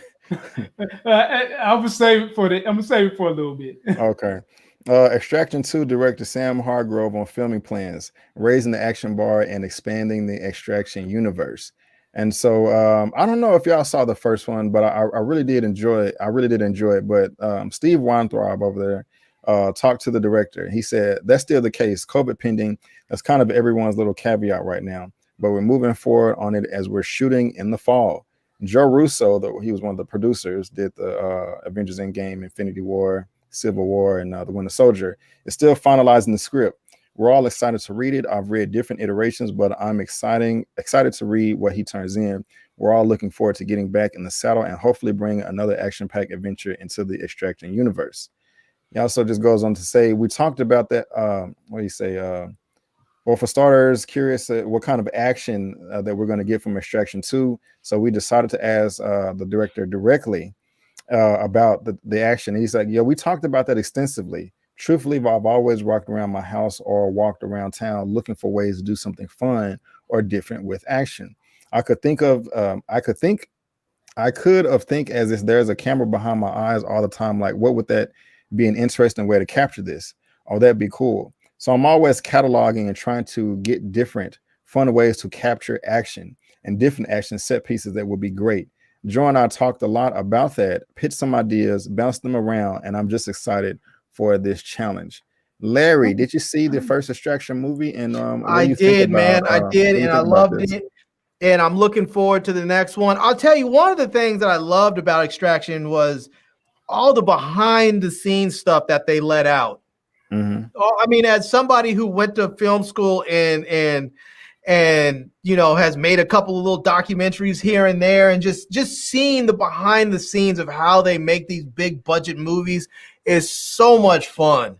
I mean, I know that usually on, back in the day, DVDs would always have like the director's interviews and they would talk to people. All that stuff is cool. But to actually see, what's his name, the director dude just like basically strapped to the roof of a car or something while he's hanging on, holding his camera, running along or doing a chase scene and all. I mean, the show is just fun. It was just a nonstop adrenaline ride. But to see all the behind the scenes stuff and how they made it was just a lot of fun too. And I'm looking forward to the next one. So, right on. Lamont, what you got, man? Man, I ain't like it that much. Oh,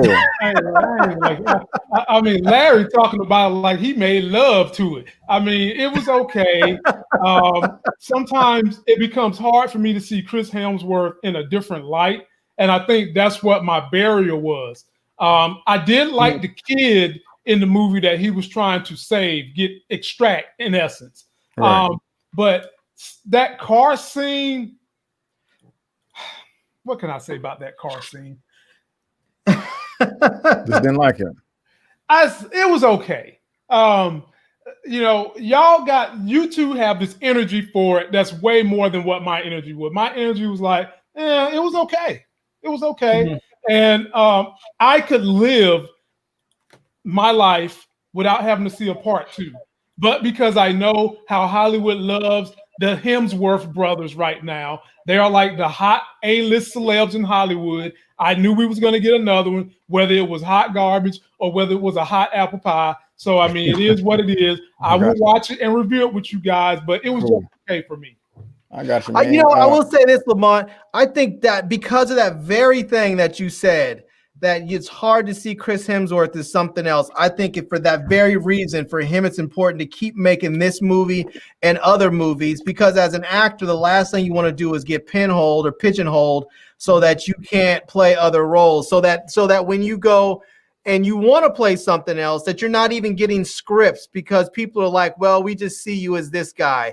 We just see you as that kind of character. We're not seeing you as something else. And so I think while he's hot, it's important for him to just break out and play other types of characters so that he can be seen that way. So he has other, because I mean, Marvel's not going to last for him forever. At some point, they're either going to get tired of that and move on from it, or he's going to age out of it and he's going to need to be able to continue on with his career. Right on now. Yeah, I'm gonna let y'all know. If you do a super chat, I will guarantee that your comment pops up, and I want to thank everybody in the chat right now. And as far as this concerned, I'm excited about it. I really did enjoy the first film. You can go check out my review for it on the site or my channel. I love that hand-to-hand action. And if they're saying in these comments that they're going to step up the action even more, just trying to find different ways to be creative, I'm there for it. And Larry, I agree with you. I think that they should, he should keep on acting, and so he won't be pigeonholed. So I couldn't be happier with this news. I couldn't be happier. Yeah, in another movie in that same vein as this one that I'm looking forward to, not in the same exact vein because the stories are totally different, but the sort of really intense, combat going there is the Old Guard with Charlize Theron. I'm looking forward to that one coming. I really liked what's her name, the woman that played Niles Freeman in there. I'm looking forward to that movie coming out, the next one of that, because that one. Like that. Mm-hmm. Yeah, if I'm not mistaken, I think the Old Guard is actually a book series, and so I think there's already stories that are ready to go. And that one stuck pretty close to the script too. I like that. Did like that one. Cool.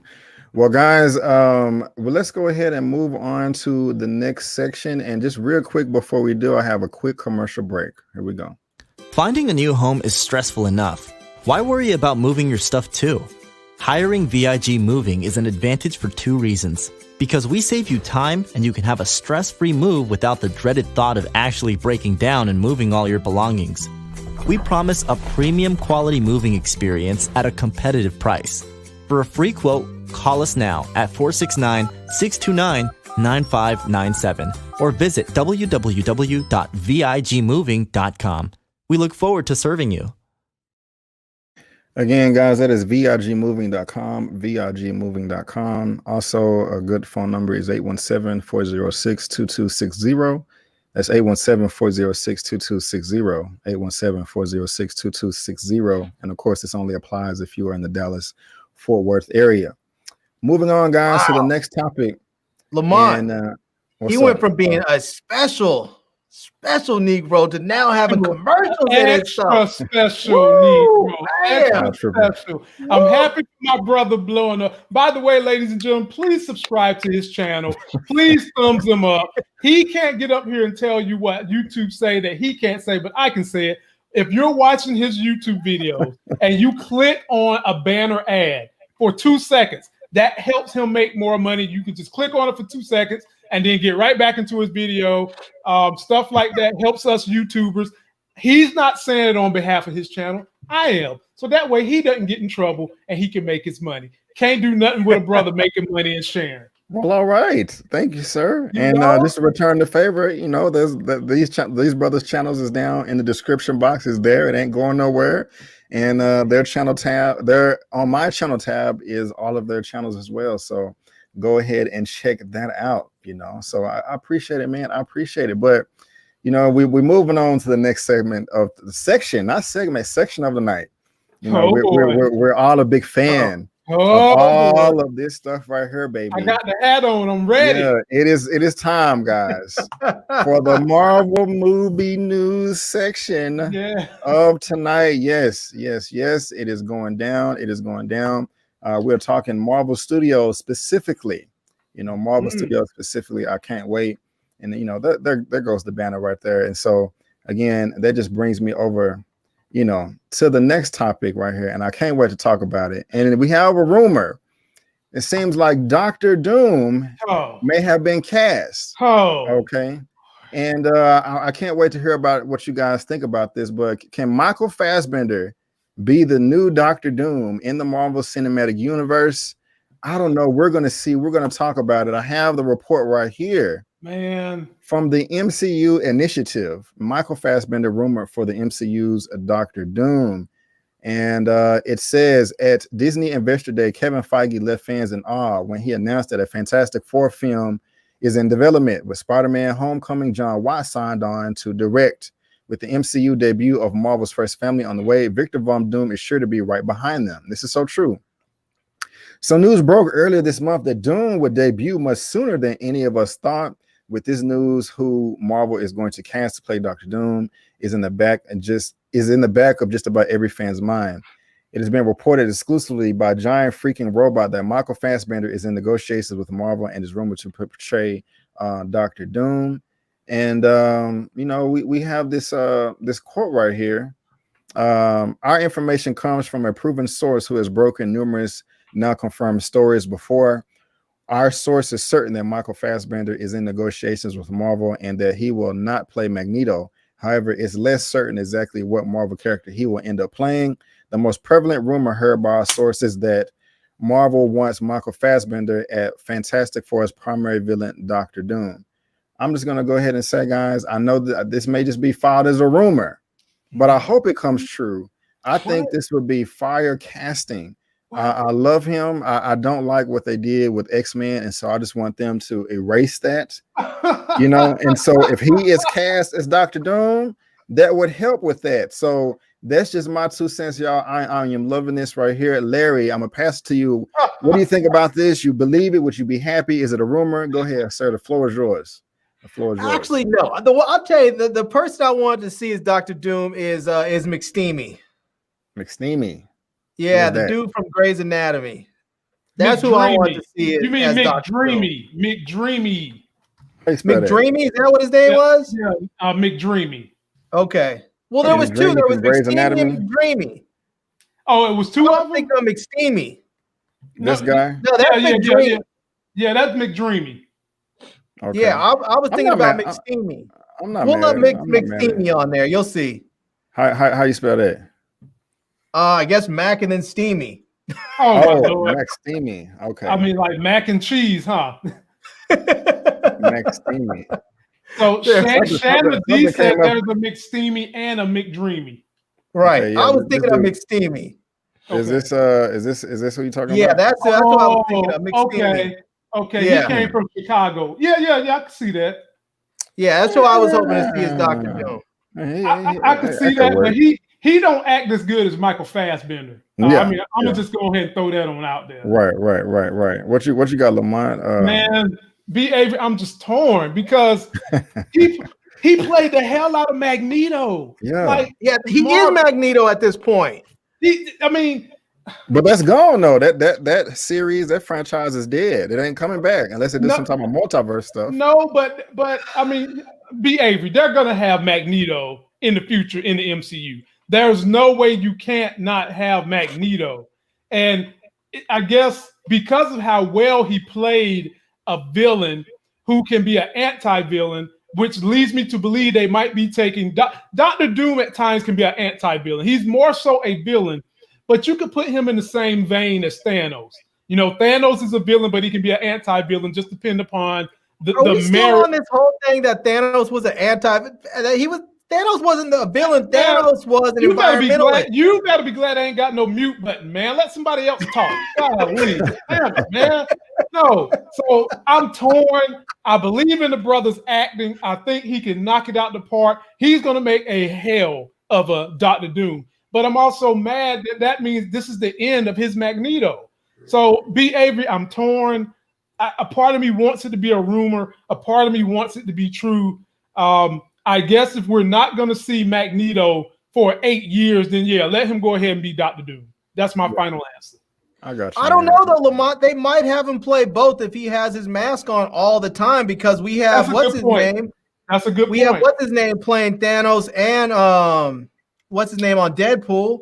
Yeah. That's true too. But you know, it seems like these theaters. These movie houses, they recycle these dudes. You remember Chris Evans before he was Captain America? He was who, Larry? He was Johnny Blaze. He was Johnny Blaze. I mean, same thing with Michael B. Jordan before he was Killmonger. He was Johnny Blaze. No. And like you said, Thanos, same guy playing Thanos, also crossed over and played in Deadpool, so maybe they could pull that off with him doing both. But B. Avery, how would you feel? I don't think they would really let him do both, because no. They wouldn't let him do both. Yeah, I wouldn't. So how do you feel about putting an end to Michael Fassbender's Magneto? I'm fine with it. The reason why is because if Michael Fassbender is coming in as another villain, if he does do Dr. Doom, that's just as good a villain as Magneto or better. Mm-hmm. You know, if he was playing somebody like a weaker character or something, that's not going to show how talented he is as a character. You know, but this is Dr. Doom. You know, correct me if I'm wrong, but Dr. Doom was able to score up on Galactus and a whole bunch of other cosmic people. So he got some help. He got some help, but he was able to do it. Yeah, and you know, now don't get me wrong, though. Magneto ain't no joke either. Magneto is just, not only is he just a powerful character, he's just a cool, badass character. But Dr. Doom is just as badass or even better. And so that's a good find right there. And then too, since the MCU Marvel Studios is rebooting X-Men, they're going to give a fire casting for the new Magneto. I'm not even worried about that. You know what I'm saying? So we're gonna have a badass new Magneto and a badass Dr. Doom as Michael Fassbender. I'm down. I'm down. So do you want the Magneto to be a known quantity, or you want somebody brand new? I don't care. As long as it's badass. I mean, you know, I'm leaning towards somebody known. You know, just so I can be as soon as it's cast, as soon as it's announced, I'm like, oh, they're excellent. I can relax. You know, instead of it being unknown, and I'm just like, well, I don't know. Well, it's a release date. Well, B. Avery, can you remember, and you too, Larry, we all saw the X-Men movies before they got to the Michael Fassbender X-Men series. We was in love with Patrick Stewart as Professor X. Ewan McKinnon was Magneto. And y'all guys not love those two characters? And then when they announced that they was going to switch them up to the new Professor X and the new Magneto, you was kind of like, Nah. And then it was more palatable because there was an age shift. Okay. True. So and another thing, easier to accept. And when they got on screen, like within the first minute of the first movie, them two on screen, it was magic again, all over again. I had forgot I was in love with Patrick Stewart, Ewan McKinnon. You know, you gonna make me want to watch that movie all over again. First Class. That's a good movie, man. That's in my top 10. It was a great movie. But I can get over Ian McShane, but I still can't see nobody as Professor X over Patrick Stewart. That's just too perfect. That's like the best. Really? You didn't like James McAvoy? No, I did, but like Larry said, it was an age thing. So I was, I did, you know. So.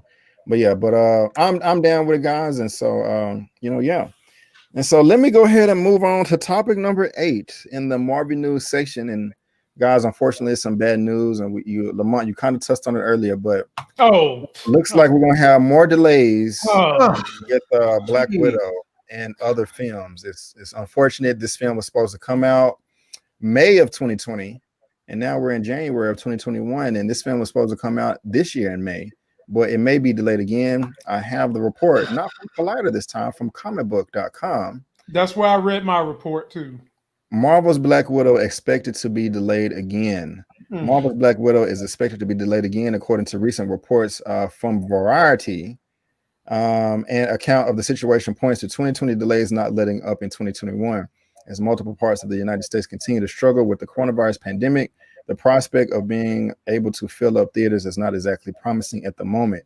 If spring does not pan out the way that people anticipated when the vaccine was announced, it will be likely that there will be another delay, and that, of course, of action would open the door for a Disney release at some point, because the company can't just keep kicking the can down the road forever. And Variety, is speaking on this as well. And just real quick, this is what Kevin Feige had to say. I mean, confidence is meaningless in today's world because nobody knows anything. Hope springs eternal. Marvel Studios president and producer Kevin Feige explained to comicbook.com when asked about Black Widow's chances of releasing in theaters rather than Disney Plus. A year delay, you hope, would be enough. There's a vaccine out there now. We'll see. I certainly hope so. I want to be back in theaters with people. I'm gonna go to you this time, sir. I think you're next. I'm sorry, but what do you think about all this, man? What do you think? Completely disappointing when you have a Disney Plus streaming apparatus where you could charge someone $10, $15 the way you did Mulan. This is asinine. This is asa 10. It's asa 20. It's however many numbers you want to go up the scale when you have the apparatus in place to make this happen for not just you, but for the fans as well. Right. There is no telling when movie theaters are going to be able to open. That's the predicate that they keep wanting to forget.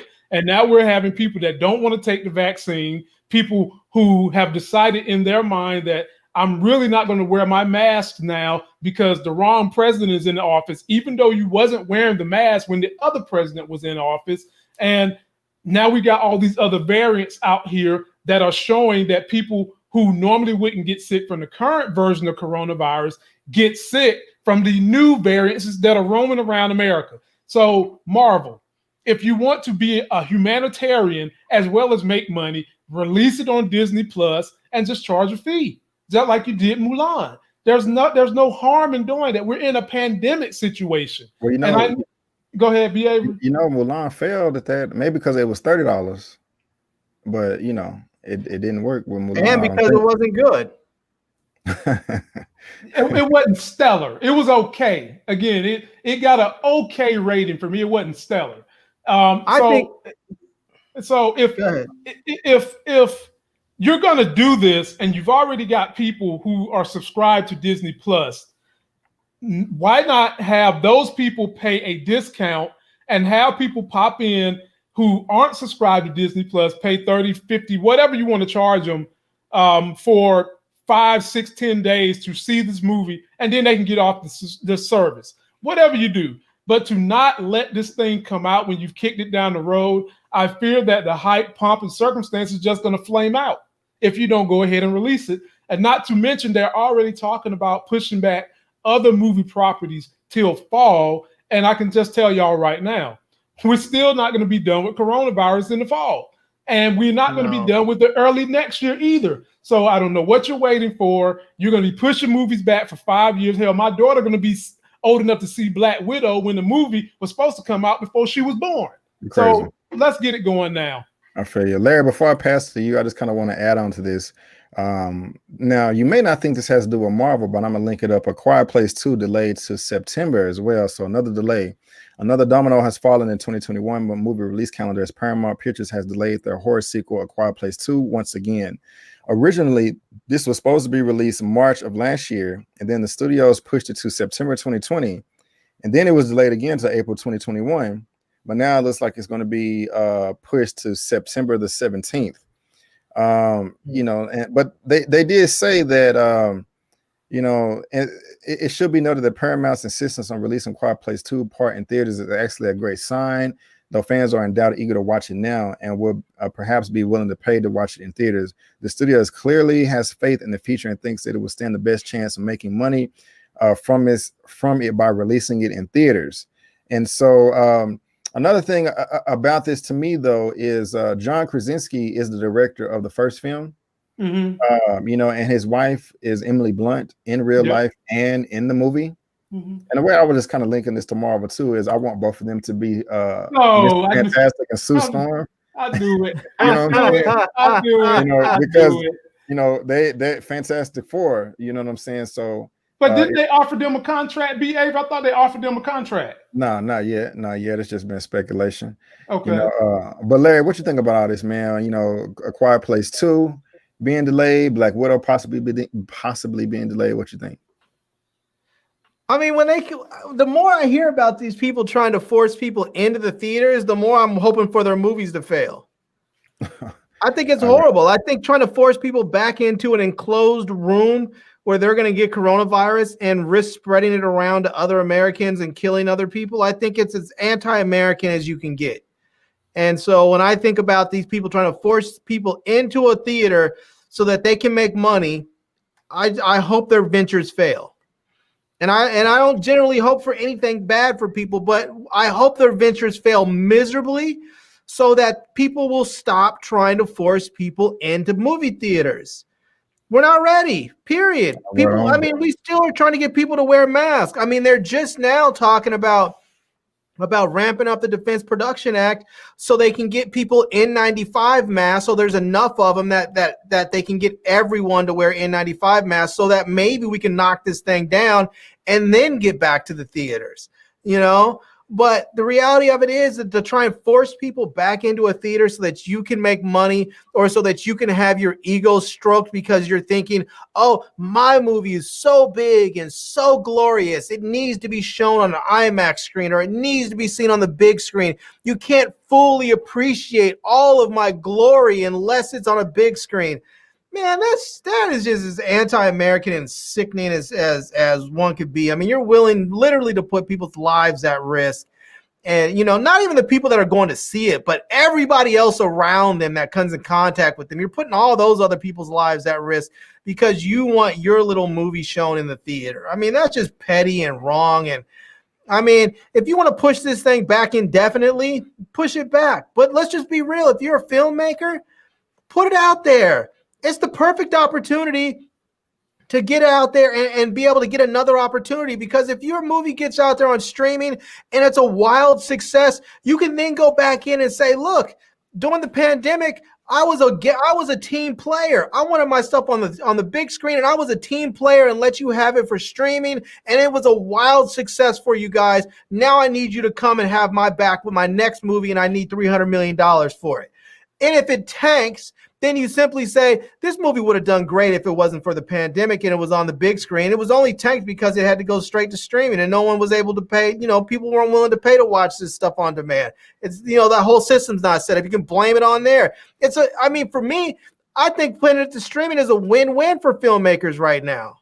They should go. They have the built-in excuse if it fails. And if it's a big win, there's nothing but upside for them. Right on.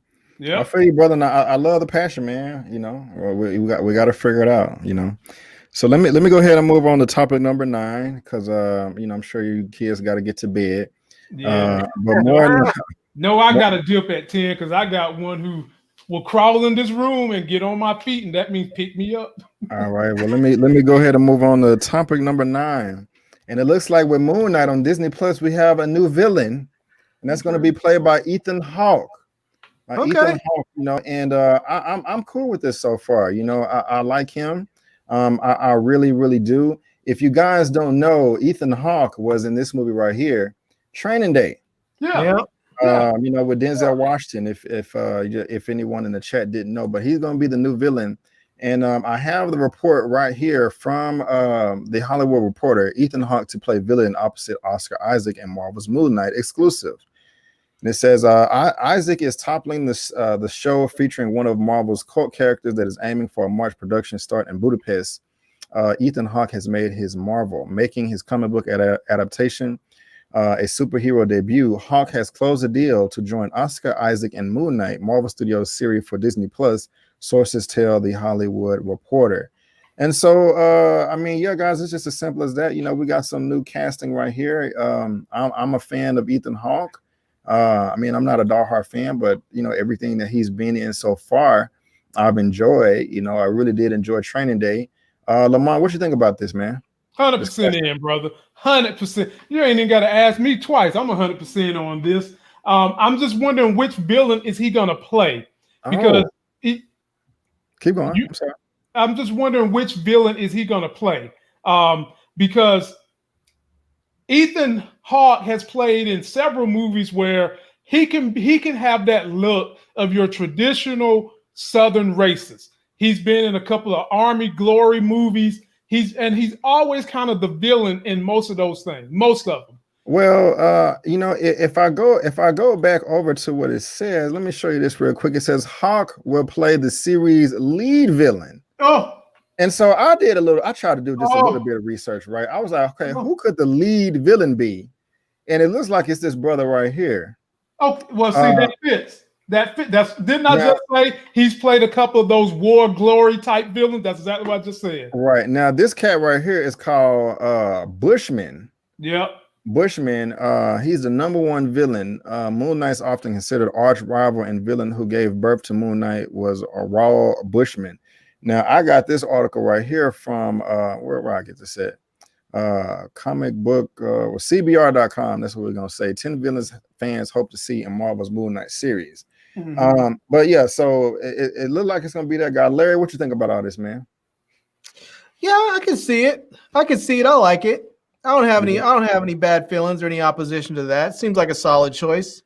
I mean, the dude's a good actor. He doesn't really come up on the top of at the forefront of my mind for anything, but when you say his name, it doesn't evoke anything negative either. So I'm cool with it.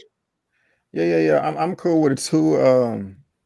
I don't know much about Moon Knight, you know, but think of him like Marvel's version of Batman with a little bit more spookier powers. Right. That was just about to say that I keep hearing that, you know, and if that's the case, you know, I'm on board, you know.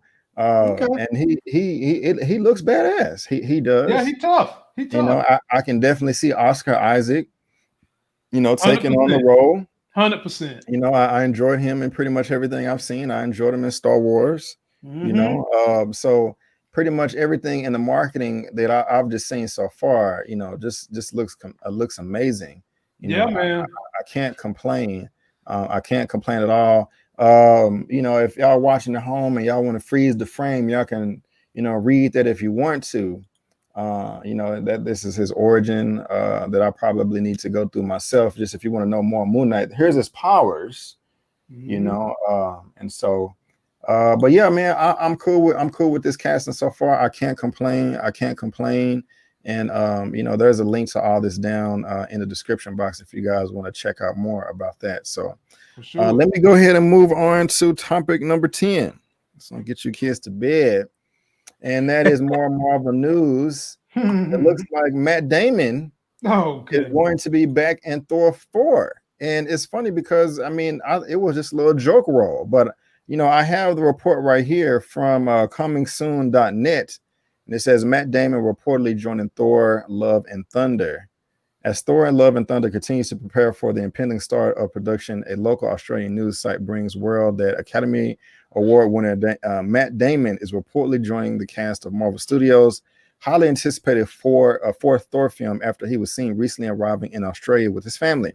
The 50-year-old actor previously had a cameo role in 2017's Thor Ragnarok as he portrayed the play version of Loki. Should this casting be confirmed by the studio, it's still unclear if Damon will be playing the same role or a much more important character. Larry, what you think about this, man? You know, think it's a big deal? Man, I will just say this. I am a huge Matt Damon fan. I just hope that if I ever meet him, he's as cool as I think he is. I would hate to be disappointed by the dude, but I'm down for whatever he's in. I mean, I became a huge Matt Damon fan after in the first couple of minutes of watching the Bourne Identity, I was like, holy crap. My mind was blown. That scene where he was in there when he took the gun off that cop and just clack and did all that. I was like, after that, I was like, I mean, I'd seen the dude in other movies, but I wasn't really all about him. Then I was like, oh damn, I'm all about this dude right now. And so yeah, I'm a Matt Damon fan. I just hope he's I should probably never meet him because I don't want to be disappointed, but I hope he does. I think he'll do well. And the thing about it is, I think not only can he do good action movies, but he has really good comedic timing. So, and Thor always has a lot of jokes in there. So I think he could be really good in that. I wouldn't even mind seeing him somehow end up with Thor and with the Guardians of the Galaxy at the same time. That could be just a whole bunch of shenanigans. Right on. Lamont, what you got, man? Yeah, I'm all for it, man. That scene. You about to make me go back and rewatch that little scene, because that shit was funny as hell, man. It was. the pain in Thor's face, the pain in Loki's face when it was pretending that the real Loki was dead. It was memorable. The only thing I have to say is I want to know what roles is he going to play. But in terms of acting acumen, I'm fine with it. Right on. And same here, man. I wonder what role he's going to play. I like Matt Damon. He's a fine actor. I thought this scene right here was funny as hell too. And so it doesn't matter to me whether it's a for real role or another joke role. I'm here for it. I'm pretty sure they're going to write something very clever and interesting, in. So, what they should do is they should bring him over on the DC side, have him play Bane while they still have Ben Affleck as Batman. Hey, I don't know about that, but we'll see. I mean, he had to bulk up a little bit, put him on, send him over to the gym with The Rock for about a good year, and then let him play Bane while Ben Affleck is still Batman. That would be dope. Yeah. Well, that's what The Rock. That's what The Rock would have to give him some of his dope so he can get that big in a year. When are we gonna get Jeffrey Wright over in Marvel? Mm-hmm. Yeah, that brother can act. Yeah. He's in Marvel. He's in one of the shows. He's the Watcher in the animated series coming out. I forgot, but guys, let's go ahead and bring us to the final topic of the evening. This is the final topic in the Marvel news, final topic of the evening. Okay. And it looks like Guardians of the Galaxy star confirms Karen Gillan confirmed that she's going to be in Thor: Love and Thunder as well. And just to be completely honest with you, this is coming in no surprise. Oh boy. What's up? I thought you was about to say something crazy. No. It's no surprise, but this report right here is coming from Digital Spy. Guardians of the Galaxy star confirms their Thor and Love and Thunder appearance. The Scottish actor whose character Nebula was introduced in the Marvel Cinematic Universe back in 2014 recently revealed on social media that she had touched down in Sydney, Australia. And so one of the fans was suggesting that Gillan was wearing a wig in preparation for a role, to which she tellingly replied, "I'm not. This is the real deal. This is my hair. I cut it the other day in preparation for Nebula so that we don't have to get so much hair in the ball cap because I have so much hair. It's unbelievable.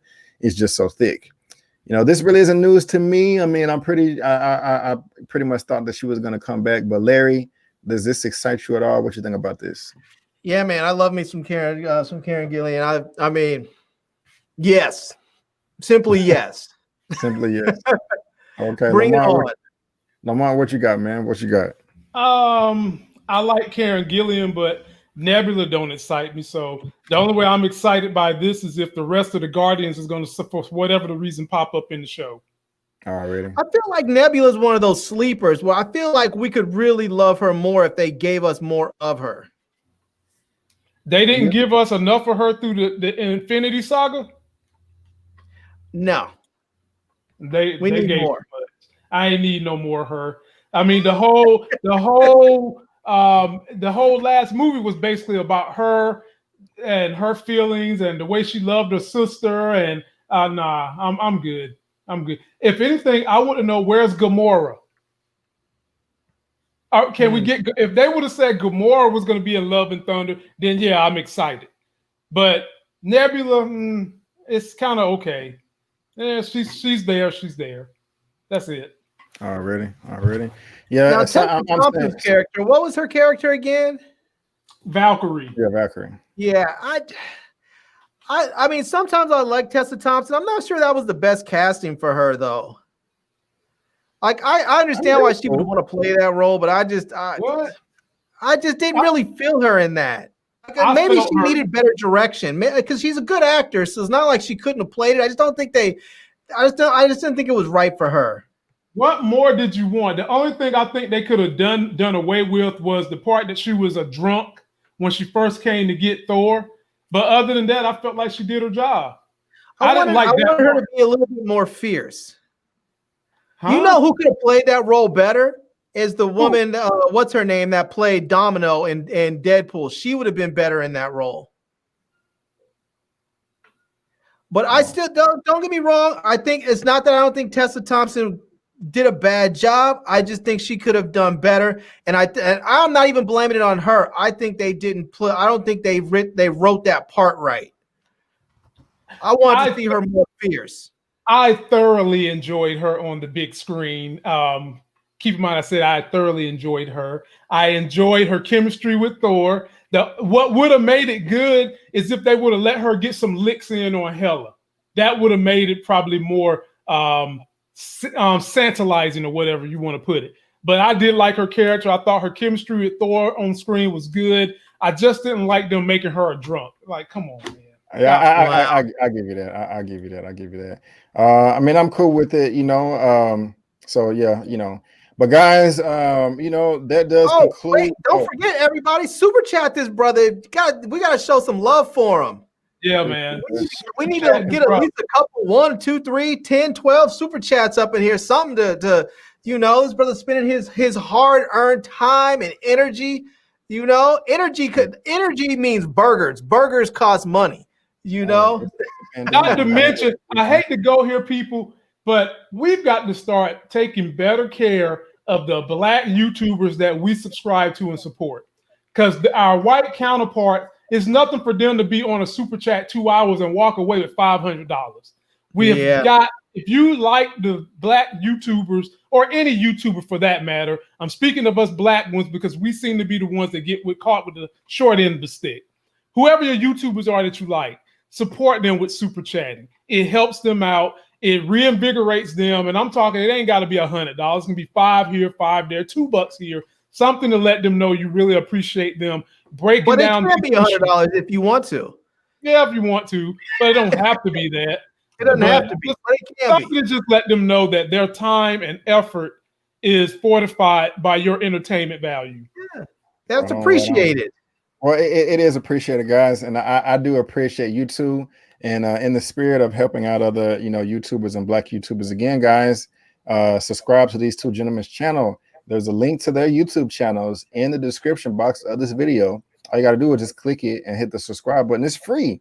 It don't cost you a thing. That's the beauty of it. And again, if you go over to my YouTube page, just, you know, we got the store right here, but also the channel tab. You know, we got Pay Away, Lamont Tyson right here. His other channel, Life Game Reviews. Today I Feel Like Larry. Go subscribe to their channel, guys. They have a lot of great content. You know, he reviews. I mean, just to look at it. There we go. There we go. There we go. Oh, we got one. Hold on. Oh, Skinny D coming through. Thank you. Hold on. What a money reside. What a money reside. What a money reside. What a money reside. Okay, I'll tell you before you. There we go. Yeah. Zia Latrice and Shanny D coming through for the win. Okay, I gotta what do. A money reside. What a money reside. What a money reside. What a money reside. Okay, I'll tell you before you. Yeah.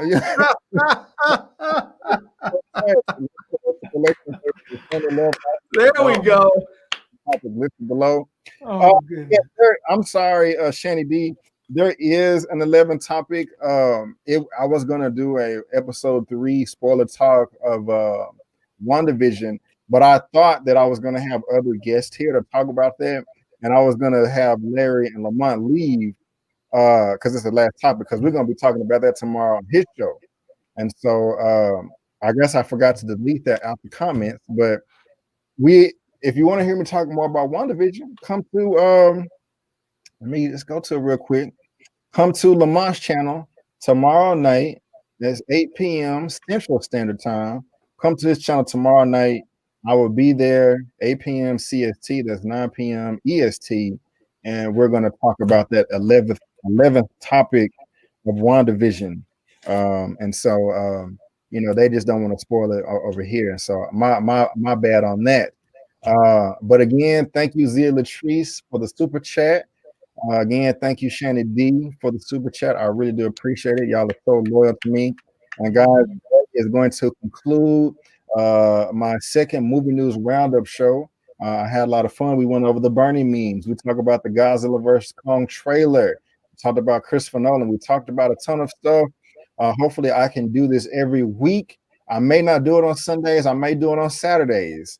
I got to find a good time that, you know, will benefit everybody. Because it's more, I mean, I can do it by myself, but it's more fun when I have, you know, the fellas here. And so subscribe to my channel on YouTube and Twitch at Just My Opinion Reviews. You can also find me on Facebook at facebook.com/Just My Opinion, and also Instagram and Twitter at Just My Opinion 84. If you're still here, hit the like button, leave a comment, share the video, subscribe to these gentlemen right here. Head over to their channel tab. Is there anything that y'all want to say real quick before we head out? Oh, also, if you're single and good looking and you have a negative COVID test, you can find him on Tinder as well. Damn.